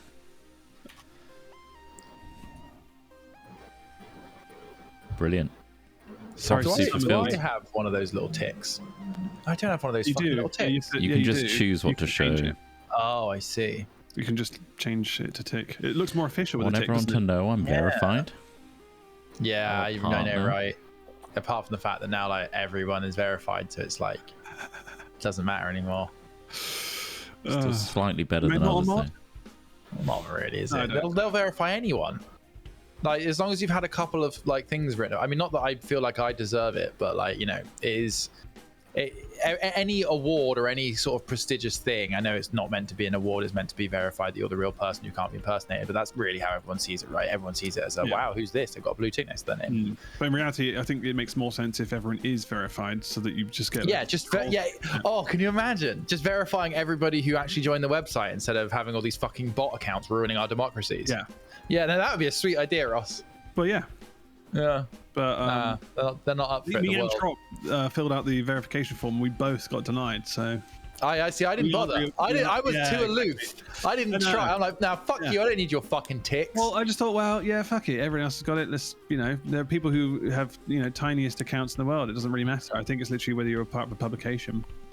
I think, Ross, if me, you, and Trott, we're all in a rubber dinghy, and then this in the middle of the sea, and this big boat comes along, and it looks great, and it's got all these people you want to hang out with on it, and you're like, do you want to join our boat? And then like you guys would join. I'd put a fucking dagger in that dinghy, mate. So come on, please throw a rope down. You guys. Two of us want to go. He doesn't. He just put a knife in the boat. Oh, they're going across. They've gone. Oh man. Right, do you want to? Which mode do you guys want to play? Do you want to try low gravity so you can try your moves? I don't know if low gravity is better or worse, but I think it fucks it up heavily. It fucks it up even further. Yeah. Just go normal. Okay. Let's do one of the. I don't mind. High standards. Well, I've got these other modes here that are like weird new ones. This lobby is horrifying, by the way. This what? Sorry. Just the lobby. Just these dudes gyrating, just sort of like waiting and staring, and just. Do you guys want to try gaps again? Try gaps. You can try gaps, yeah. Yeah. Okay. Cool. Let's do it. Okay. Gap. Ross can do an intro. Yeah. Okay. Do you want me to do one now? Yeah. Why not? Eh? Good day and welcome to Hat Films, your favorite channel. You're subscribed. Obviously, you didn't just click on this by chance. You want to see some quality gaming. And today we're going to be climbing a mountain, a man mountain of our own making. Oh, yeah. In Mount Your Friends 3D. So here we go. Smith's up. And he is climbing the initial rock, which you've kind of made quite tall straight away, which is an interesting challenge for us.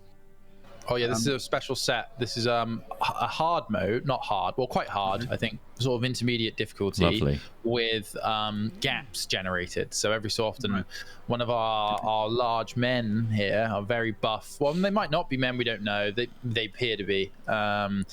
These extremely buff individuals are, for your enjoyment today, climbing up this. Look at that sweaty face. I mean, I think that's how everyone's feeling at home right now. Like, oof. Not sure about the lips there. Yeah. Very, very juicy. My lips, they're fantastic, aren't they? Immediately tangled, though. This is a trap. Struggling, he's struggling. God, straight away. That's embarrassing. Just warming up, I think, here. I'm just limbering up.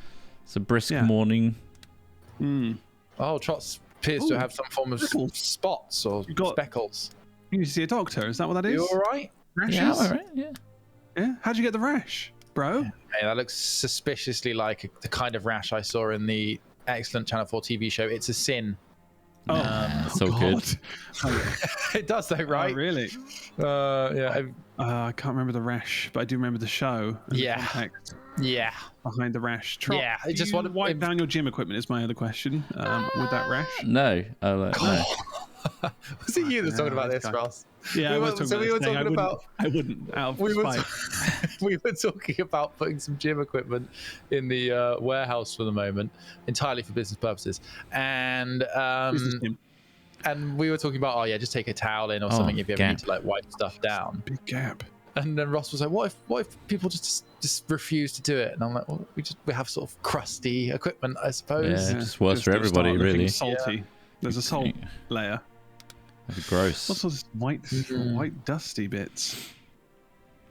No, I'll wipe it down. Don't worry. Thank you.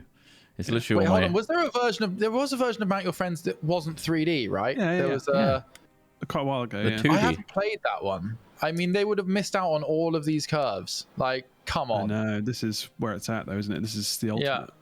What's the line from Always Sunny about that he's got a hog that won't quit or something like that? Wait, is this the arm where it's like a muscle? They're doing a gym advertisement. No, there's that one. Like a penis. No, it's the one where they're having a muscle man contest, or they're having a contest to who's going to be the face of Paddy's gym or something like that. And they meet one of the really buff dudes, and he's like, "Come on, man, come on, Frank, that's a body that won't quit. And I bet if you look in that pants, you'll find a hog that won't quit either," or something like that. And there's an outtake of it, and them just bursting into laughter every time they try and say it. Oh, it's funny. Go on, grab my face. There you go. Clamber up me. Am I going to be diseased now? You might be. Is that what you've got? But no, there's a gap. You died, actually. You disappeared. Nice. So I think pass it on. This is a risky gap. These gaps are getting really big. And I'm struggling to fill the gap. Having used to work at a place that refurbished gym equipment, the amount sweat would discolor paint was disgusting. I'm sure it is. Man, yeah. And the kind of people I've seen at the gym are disgusting people too. Well, that's why they're at the gym. They're trying to better themselves. Trott, come on. No. Just like hygiene-wise. Enough time there. They may be bettering their body, but they are not bettering their hygiene standards. I was just demonizing you. It's fine. That's fair. Yeah, that's okay. It's my favorite hobby. There was a guy when we were in the midst of the pandemic and they eased the lockdown, or they were starting to ease it before after the first one, and gyms were opening again. I was like, I'll go with a mask. It felt like at that time it was like, yeah, things are getting better. Yeah. Before they got way worse. There was a guy there that was just hoiking up all the time, sneezing and then wiping his hands and then going back onto a pull-up bar. That stopped me going. Yeah, that stopped me going immediately. It was like, if there's anyone else even remotely like that, and we all had our spray bottles and wiping everything down. He did not. It's just disgusting. It's just ugh. Man, even clearing my throat in public, you kind of look around, kind of think, this might be. You really do. To something else. Although recently I have noticed people with like absolutely hacking coughs. I know. Like I'm just like, wonder. How are you out in public with this hacking cough? Like I appreciate it's probably not. I would hope. I usually go, well, they've probably, if they've got such an obvious cough, they probably really would have tested themselves and like or something maybe. Yeah, exactly. It's probably not this. But at the same time, if I had their cough, I'd be like, oh my god, I should stay inside until I'm better. Like just because it's just. So stressful for other people around you, you know. Some people don't care. I know they don't. I know they don't. At the time, so it's just open hacking. Yeah, man. Yeah. It's like no. Yeah, it's a tough one. Because like that was even pre-pandemic. That was not gross anyway. Yeah, it's not okay. That's the nice thing about wearing a mask. I don't think I see anyone hoiking. Like always like that culture of some of the Asian cultures to have mask wearing when you're ill. It's just like, that's a really great idea. It's very courteous, isn't it? Yeah, it's just a really nice cheers. Thing to do. I didn't plan in having a flu next week, so yeah, that's I feel better. Also, there's a lot of pollution reasons, right? Yeah, smog. Yeah, Shanghai. Even Bristol, man, we have terrible air here. Now that it's been relatively normalized to wear masks, I'm going to continue that trend as much as I can before I feel stupid. By societal pressures. Am I stupid? It's like, why are you wearing a mask, bro? Unleash that cold on the rest of us. Jeez. Yeah, definitely. Yeah, exactly. I think you can. Obviously, I mean, we have been a little bit ill. Ross, you got your cold. like a cold for like a period of time, but like I did so many tests. Norovirus. PCR test, I was like, nothing. So I didn't share it with anyone last week because it wasn't disruptive enough to be like, I need a sick day. But like, I had like what I think is gastric flu the entire last week. I had the shits. I had the shits all week. Like, as in like I was eating just toast and rice and banana, like all of that shit. But I had the shits all. I saw you week. at the warehouse not long ago. Yeah. I've just been going to the loo like 3 times a day. It's gone. It's sorted itself out now, really. Okay. But like I had like basically cramping, aching guts and the shits gut all week. And I thought, it could be norovirus. But I've had norovirus before, and that shit is horrific. Like that is like vomiting loads. You know, that norovirus is extreme in its symptoms. But for this, it was just like, what's wrong with my gutty works? Oh my god, I cut into reserve. But that's the first illness I've had like for the last year and a half or whatever. I usually have way more at this point. Yeah. Like random colds and winter flu and blah blah blah. Yeah. So I mean, when we do go back to start, being in places where we're going to end up getting colds, like you say, definitely. If I need to go to a supermarket, I'll put a mask on. That's pretty cool. Good. Responsible. Have you been to anywhere where, like, you didn't really go before the pandemic? I don't know, maybe a coffee shop or something where everyone had masks on, and now they've taken them off, and you're kind of surprised at what their bottom half of their face looks like. Because there's a couple of people who I've seen now where I just didn't picture their bottom half of their faces to be the way they are. Right. I think people definitely have a much better chance of looking hotter with a mask on. Yeah. Like, I mean, because eyes are very interesting things, aren't they? Like eyes are very like visually engaging. So you're like, that person had interesting eyes. Yeah. And now you're like, oh god, and there's this big old mouth thing underneath it now. Because the mouth is, I think, potentially a less attractive part of the body. Well, there was a guy all the time, but at, there's a coffee shop nearby where I was just getting coffee fairly regularly, and he looked a little bit like stripping on the top half. But when now he's not wearing a mask, he looks like Shane Dawson. And I was like, I did not picture that to happen. Like the bottom of his face is a tiny little mouth, and like it's just like, God, that's really thrown me. Well, but like, I wonder if that's reciprocated in other ways where like, it might that be. guy's got a weird goatee. It's like, look at this fucking melty face, his guppy lips. Jesus, didn't anticipate that under the mask. There's nothing wrong with a set of guppy lips. Like that's some strong suction there. So sorry, I'm not ordering coffee from you anymore because of your guppy lips. It's just remarkable. All right, guppers. Jesus. Fucking hell, I didn't see those poking out the mask. You goddamn melty-faced gupper. You related to some form of river fish? Oh my God. So just because I've taken my mask off, it doesn't mean you now have free license to just berate me. What do you want to drink, you asshole? Yeah, Jesus Christ. I actually don't want any coffee. I'm off. I'm off of it. Oh, that's nice, Rob. That's a lovely move, That was lovely. Spin. That was like a rhythmic. You know it, yeah, I can't say because I'm not like around a lot of. I'm not near any coffee shop, so I don't have like a local. Just hand delivered, yeah. Oh, on the dong, very nice. Yeah, I don't have that continual interaction with people, strangers. No. Oh, it's Ross, over for me. he's thrown up. You talk to the builders all the time outside, right? I fucking actively avoid them if I'm honest. Yeah, but I imagine they're not wearing masks. They told me a few weeks this scaffolding will be up. A few weeks, mate. No longer than that. What's a few? It's been 7 weeks now. 7's more than a few, isn't it? I look back at my security camera, which I set up just before they came and started doing scaffolding. Good decision by me. And now I have a date of when they started. Yep. Well, I mean, this is something you have to take up with your neighbours, though. Yeah. Builders, right? It's like well, yeah. Come on. The builders are already there because the neighbours are continuing for them. Like, if you say to your neighbours, like, well, how long is the scaffolding going to be? You said a couple of weeks, and it's been 7. It's the builders that told me this. Yeah. The neighbours haven't really interacted with me.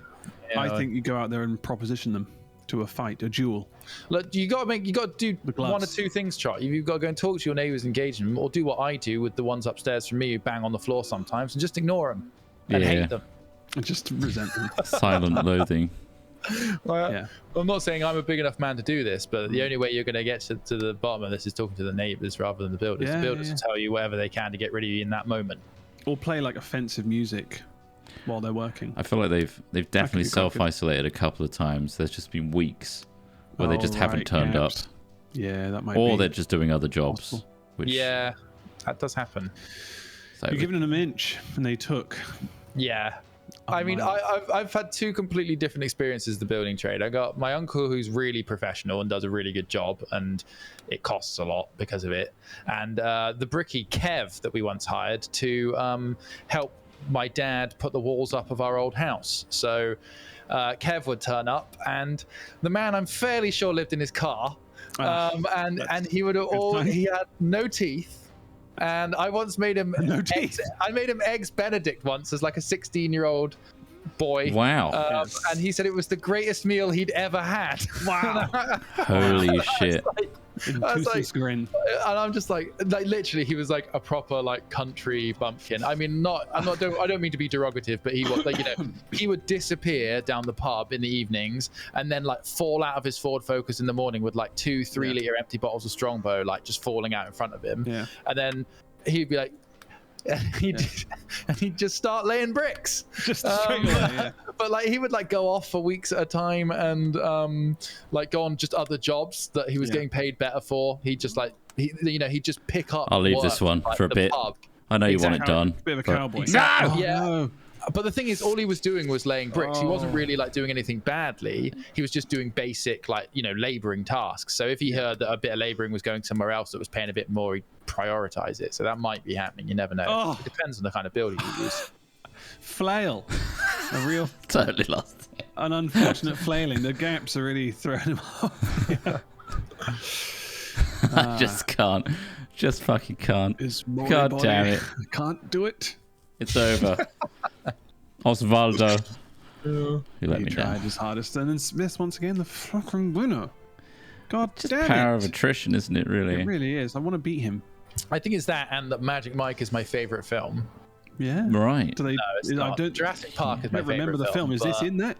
No. It's a good film, though. Have you seen Magic Mike? I don't think I have. No. Man, you'd enjoy it. You both enjoy it. It's a good film. Okay. If it's on TV, I'll watch it. Wasn't there Magic Mike XXL as well? Yeah, I mean, there's sequels. I haven't watched any of those. The first one was what, was exciting. It's got Channing Tatum and Matthew McConaughey in it, and it's a good film. Yeah, okay. All right. Right, what do we fancy now? Let's do a low gravity. All right. Treat us to a low gravity. Gravity. This is just an easy gravity one, so this is gonna. This is like no bullshit rock at the start or anything like that. Getting my hands prepped, putting my egg powder on them, getting them prepped. Egg powder, perfect. Egg powder, yeah. It's the right choice. Just how I work. Here's the anti-grav, or low grav. Oh, look at that! You can see his legs floating in space there. He's wasting time massively, but he's got loads of time. This is the first one. He's up on the horn. Lovely start.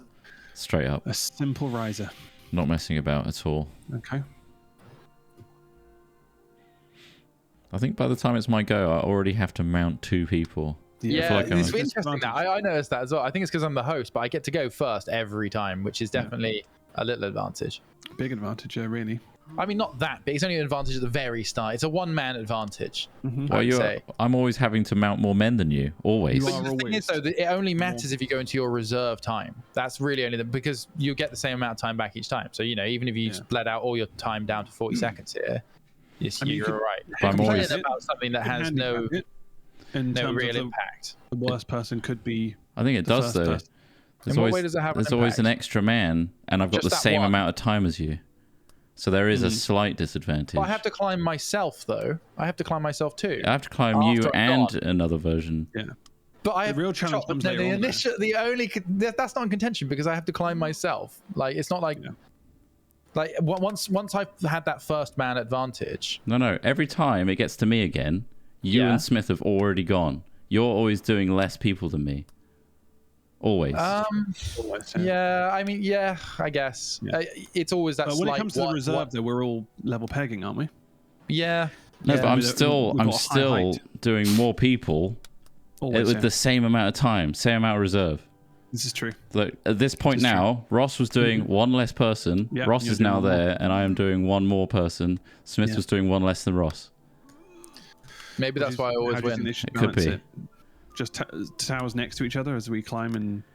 That's the only way to fix it. That would be quite good. I would like to see that, though, a race. Side by side I'd race. like to see if they animated the ground and space around you so it became extremely confusing as to where you were in position. Yeah, because what we're saying that it would be quite good as well is if there was kind of like some like jiggle motions where like when you are climbing it kind of pulls you off set so you aren't necessarily sure of your landing. Yeah. And like maybe the taller it gets, it starts wafting around at the top. That should be a game mode. It's like legs are wobbly still. Legs aren't fixed. Yeah. Jelly bods. Jelly bods, yeah. Where they're kind of wibbly and you kind of got to grip the arm but it's like flailing around. And then another mode called hard bods where you're just in a constant T-pose. Yeah. Oh my god. Jesus. Oh wow, what a flick. He's really making use of that low grav. No. Grab on. There we go. Don't be so silly. Right at the bottom there. Silly with your moves. Next time we do one Trott, you can host and see if it affects the score. It probably have some effect. I mean, doesn't negate my reckless abandon for throwing myself up there. Glitter hands. Oh, I'm up there, 35 foot. But Trott, I need to verify myself though as well. All right, after this, what do you mean? you host it. You host it. I don't know. That's the only way to tell, isn't it? I don't know if I'm the greatest of all time. That's true. Or if the bodies, maybe there's a mode where the bodies get larger as it goes taller. That was a good climb there, Trott. Very nice. That was quick. Thank you. That was a nice time. See, they could break this up into like best like run as well. Yeah. Yeah. I'd like to see that. There's a lot of things. There's a lot of stuff. Maybe the next one. Maybe real or deep stats. I want much deeper stats. I guess they probably balance like development time to replayability. Like, how much replayability does someone buying this kind of game need? Absolutely. I'm just sort of joking. That's why you need detailed stats on which piece of the body is most likely to be gripped by me. Like, am I a cock grabber or he wants a heat map? A heat map on everybody. Very good point. God, it's simple, basic stuff. Come on, just add a heat map. Add a dynamic texture to everybody where we see a gradient. I want the topography of the world to change based on how I'm climbing. Wow. Basically, make a Steam Workshop so third-party people with unlimited time can make these things for you. Not us, though, obviously. We just demand. Whoa. What the fuck Ross, was you that? rotated around it. God damn. That's insane. Now that was a run. I'd give that. That's a nice climb. Nice climb. I'd let him win based on that climb alone. Thank you very much. You get the golden cum gutter for that one. Oh, brilliant. Good. The cum gutter, you say? Is that what does that look like? You don't know what a cum gutter is? Cum gutter. It's a horrible word, isn't it? Yeah. Well, I'm picturing a rain gutter, but it's just filled with jizz. Well, I mean, that's partly it. Yeah. You know, like if you're like lean enough, you have like the muscles showing on your like groin, like below your okay, right. Below your six pack, you've got like those muscles that show the sort of bottom of your abdominal wall almost. Yeah. You know, like that's is it? I think that's where it is, or it might be like the outside of the six pack as well. I feel like you've spent a long time thinking about this. I wasn't aware of this before, but I'm glad to learn. To be fair, I've never seen as buff a body as the ones on this. No, there might be a few extra muscles here or there, or ones that are bigger than they should be. I mean, they look like an inflatable mattress, a lot of these guys, don't they? Yeah. We're just hating on them because we wish that we had their bodies, though. Am I right? Yeah. But it does look good. The goat. I mean, I know what obviously the goat's representing climbing, I guess, mountain climbing, etc. But that does throw me off each time I see the goat. It is a bizarre addition. Yeah, the goat link is really not obvious. Yeah. Or even if it is the one you're suggesting, very funny or clever. Yeah. It's just wacky and it's memorable, isn't it? It goes up there. I guess. Yes. Yeah. Look at that T-pose. Perfect. Effortless. Don't Google cum gutter with safe search off. Well, who uses safe search? Safe search? Families? I mean, you've got to be quite worried. Who do you think watches us? To be honest, it's quite surprising. Yeah. But I mean, if they are watching us, they're done. They're doomed. You've seen enough and heard enough. You've seen and heard enough. Yeah. Oh. I've got so many bogeys in my nose, guys. Lovely. God damn. I wish there was money involved for that kind of thing. What? I want a gold mine. Cash for bogeys. Cash for bogeys. What scheme? What scheme? Some sort of medical. I am sitting on a gold mine. Right. We need as many bogeys as we can get. It's become a bit of a gold mine of sorts. It's a perfect medicine for a very rare disease. Bogus claims. As you go into a hospital, you have to just blow your nose and hand it to toss it into a deposit jar. Yeah. Oh, all these bogeys. Oh, thank you for your deposit, sir. This will be sold and used to build ventilators. If you got a cold, this is awful. There's so much, but thank you all the same. Thank you for donating your bogeys. Nice climb. Oh, couple of stumbles, but also a couple of nice moves. Yeah. Recorrections. Oh, not a good start. Not happy with that start. Gonna make up some time. Here we go. Yeah, it's always the starts that throw me off. Come on, Maynard Arbon. Oh shit. Oh. He's clambering. Oh wow. What a flick around. There we go. Yeah. That's gorgeous good. display, really. Great. Oh, fantastic display. This is lovely. Oh my god. I messed up. What a flick around. Still plenty of Incredible. seconds. Arms flick around. That was Don't eat that reserve. lovely. Don't want to eat that reserve. It's clean. Very clean. It's a clean climb. It's getting hard now. I don't know if I'm going to be able to not hit reserves. I'm heavily in my reserve, so it's only a matter of time.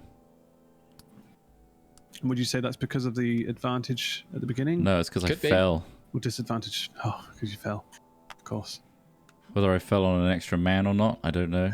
Probably not. Did you fall on a man? Did you fall on his sword? Oh, see. He's flying. Tragic. He's flying. It's tragic. Tragic. Trott fell on a man's sword earlier this week. Stop laying your swords around. Oh well. Come on. Whoops. Well, that went right through at least. Worse than when it breaks off inside. I'm like Wolverine.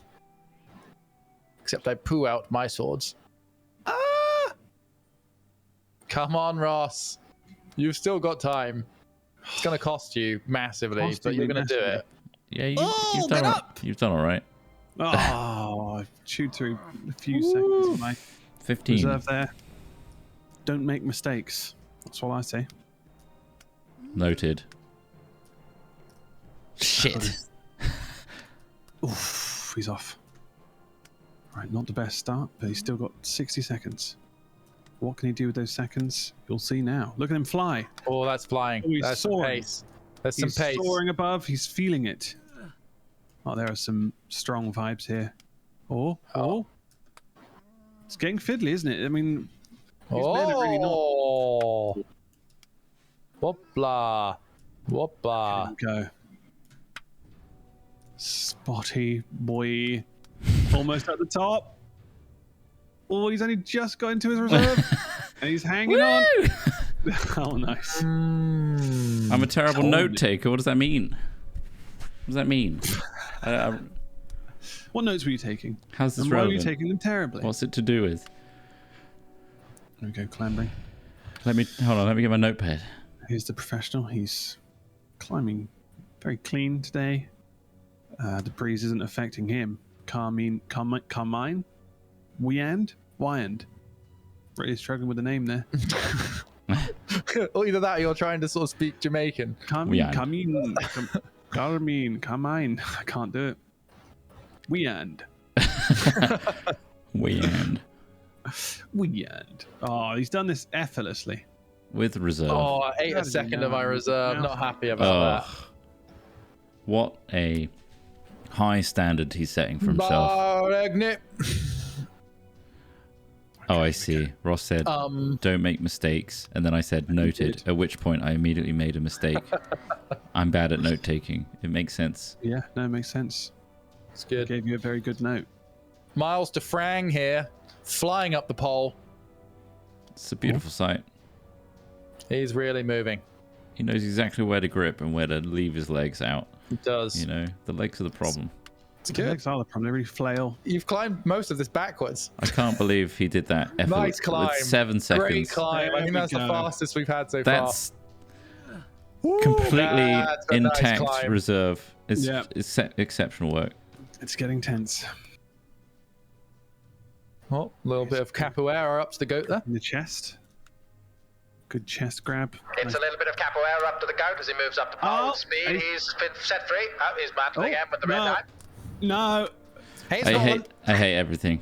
He's fallen to the ground. You've got plenty of time even in your reserve, so you can come back up. Do it. Think about each grab. Yes, he's got flow going. It's good. It's good. Oh, it's the leg wraps. And I think there's a key element to predicting how far your reach is to the point you're connecting to. It's true. It's quite tricky. Doing well, Trott. Doing well. Move, but he's dream alive. He's still got plenty of time. 21 seconds to go. Of course. So solid crew. So solid crew. I'll deal with that. That's okay. That's really good recovery considering the absolute Rudolph travesty. Sorry, I didn't get their name there. Barney Netherton's up. Come on, Barney. Barney, of course, born in a stable with horses on looking. Were they born with the doors open? Yes, they were. They were born in a fucking barn then. Literally born in a barn, yeah. God damn it. No one to close the door. Raised by Barney. A set of cows. So it's utterly ridiculous. Right. When you think about it. Whole subset of commentary puns here. Perfect clambering. It's slow, it's methodical, it works. It's what's got him this far so far. However, his reserve will be going now in 2 seconds. It's chipping away. He's holding on. Only 3 seconds gone from the reserve. It's not important to him. Very much at the top of the pack right now. Just desperately trying to not use my reserve. Wallace is saying, ex stop motion celebrity now moving into the climbing Who knew that Wallace from Wallace and Gromit's last name was Zhang? You'd never guess it. No one paid to ask. Nobody asked. You shouldn't assume. After his dog Gromit died, he took to the weights. Lovely catch there, Wallace. To the weights hard. Yeah, it's a serious coping mechanism for him, and you can tell it's paid off. Ooh, Look how ripped Wallace is now. Good man, Gromit.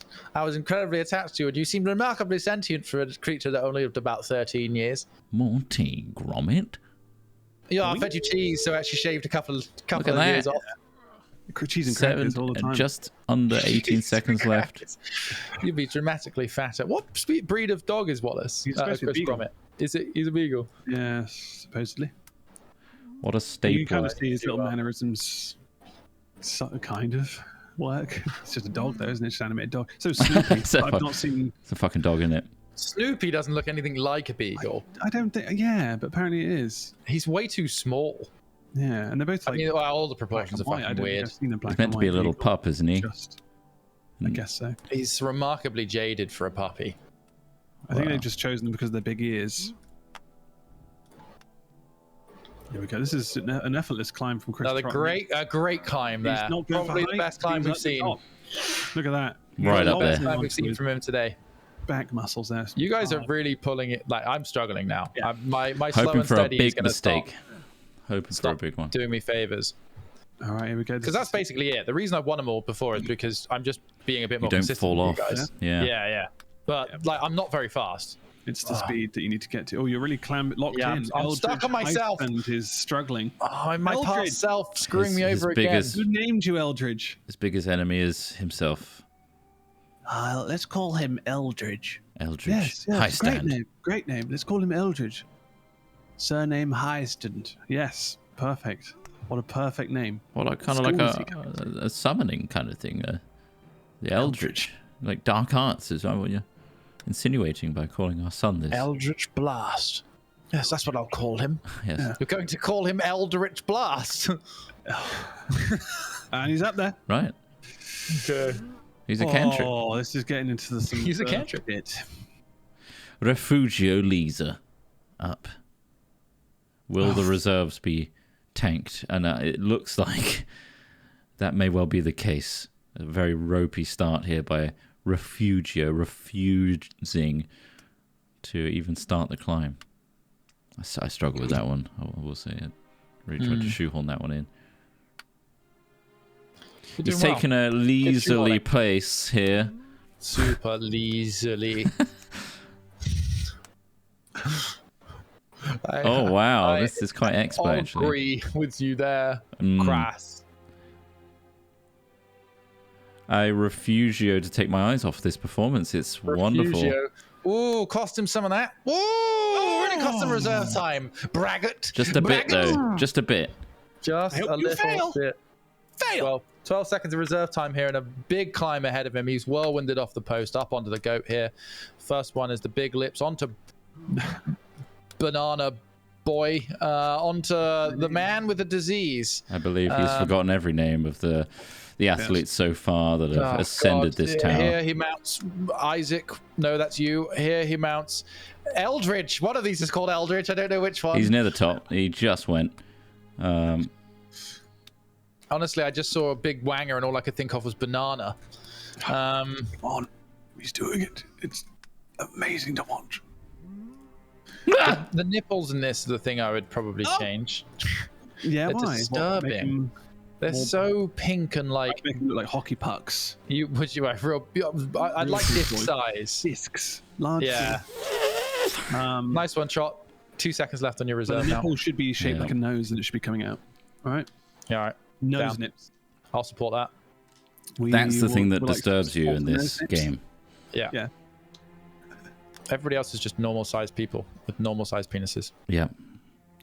They're all we've got equal sized penises. I like the fact that there's a similarity there. Oh, he struggled on that one. Yeah, I'm losing my technique. Yeah, it's the patience.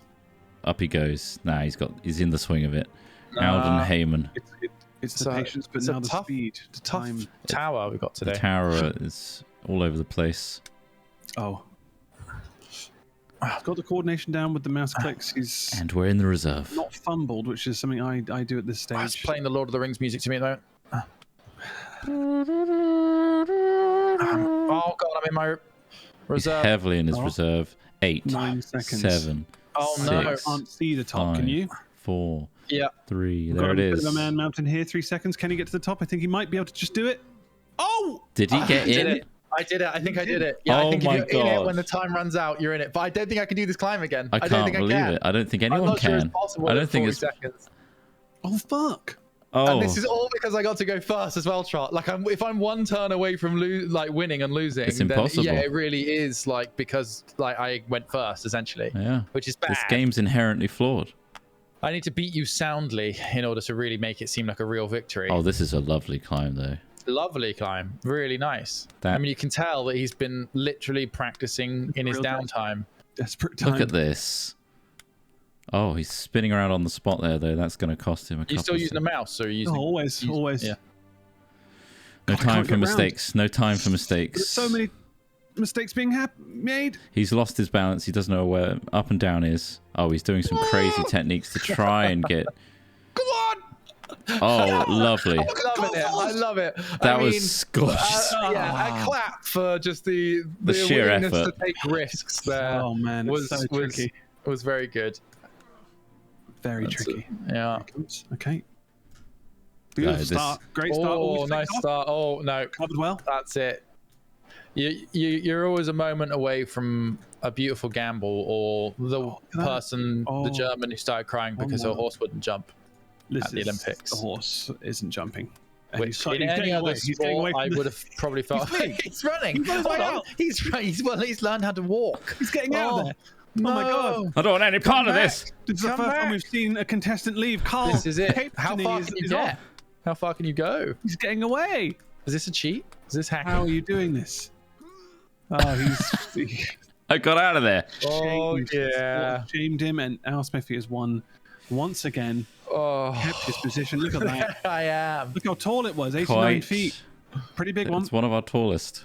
There's quite a cluster there. You see that cluster? Guys, we were 0.06 feet away from our top score. A new record. God damn. Really? Yeah. That's so close. Jeez. I can't believe it. Oh my god. One day we'll reach that lofty height. One day. But that is not this day. No. Thank you, everybody. I haven't transitioned yet. Hold on. Boom. Thank you, everybody, for watching this glorious Man Mountain evolve. I'm guessing we'll probably play some more of this in the future, but let us know what you enjoy about it. If you want us to try any modes or moves or anything like that, then go for it. Yeah. But thank you, everyone, for watching. Have you guys got anything else to say? No, it's been it's been a great time. Tragic. Yeah. It's been tragic. Tragic. Fun. Well, we lost, didn't we? It's rare that those two emotions collide in a single sort of ups and downs. Real roller coaster of a game. You never really is. You saw it coming. You know. Yeah. Don't forget. Also, if you haven't seen it, this entire series of Hat Farm is out, and it's really good. You should go watch it. Thank you, and goodbye. Go watch Hat Farm. Bye. Cool. Let's stop it there then, shall we? That's about it for today. There we go. God, another job, another 9 to 5 done, everybody. Bloody. Time to clock off, spent. eh? I am spent. God, just grinding away. Oh wait, 16. I'm making a folder here. Beautiful. Beautiful. We've got a few subbies here. Go on then. Papamzor is a 9-month saying, will the director's cut with Craig's airtight scene be available later? Potentially. I think he's mulling over releasing it. He said he wasn't sure if he looked, if the lighting was good on him, but I think it's great. Yeah, personally, I think it worked really well for him. Craig's airtight scene. They cast him in a different light, though. Yeah, don't forget. I'll send you all the link actually directly to the video link, because there'll be a countdown on it to when the premiere goes live. But this is tonight. It's going tonight, right? Tonight, yeah. We're going to be in the chat, hopefully. So we'll be in the chat of the premiere as well. Isn't that really great? It feels like we're really there. It's like the auteurs, the visionaries in there with you. So this is the link. When you go to it, hopefully there'll be a countdown to when it goes live in your local time. You guys paid the guys on Fiverr to sit in the chat for us, right? Oh yeah. The bots are ready. They're gonna act like us. What time is it over there? I mean, it must be the middle of the night now. Does not matter. They'll be on. We get the service. Premieres in 2 hours. Feel a bit better because Lubby98 gifted them a sub. So thanks for that, Lubby. That's lovely. That's lovely. Our Portugal is a 2-month saying hot for Trott. Thank you. Pico is a 7-month saying 7 months of Alan Smott. Nice one. Thank you. Lordy, followed by 4 underscores. I think that is a 2-month. Thank you very much. Red Devil is a 6-month saying, love you guys. And watching you mount each other is surprisingly entertaining and arousing. So we're ticking some boxes there for them. I'm glad we get the same experience. Yeah, we do. Yeah. Pre-Dex is an 8-month. Thank you very much. The Goatening is a 60-month saying, this game makes me regret the last 60 months. Well, you know, because you could have been getting jacked in those 60 months. You could have been as jacked as those dudes. All right. I mean, they're called the Goatening, so you know you think they'd like it. There's a goat in it. There's literally a goat in it. Yeah. Nath Gay They is an 11-month saying it's been a while, but still appreciate the unique hat perspective on the world. Well, thank you. There you go. Is it unique? I hope I say things in the hope that I'm not unique in thinking things. Like you have a shared view. I hope so. Bloody hell, Harry. Well, I think the more we grow up, the more we realise there's many out there that don't share our thoughts and feelings. Well, but that's an ongoing struggle. Complexities and variety of people in the world. Talking of complex people, that's Raid Casual Gamer Guy. Oh yes, complex person he is. I mean, are we laughing about that statement? I mean, he might. You'd hope that every person is complex. No, he's really what a complicated guy. Simple man. No, you're guaranteed to chill out with Casual. He's a nice lad. Oh, yeah. So it's an uncomplicated decision to raid him. And have a great time. We'll see you all for the premiere of Hat Farm, 7 p.m. 7 p.m. See you there. Don't be square. Be there. Okay. Indeed. Goodbye, see everybody. You later, everybody. Bye. Bye.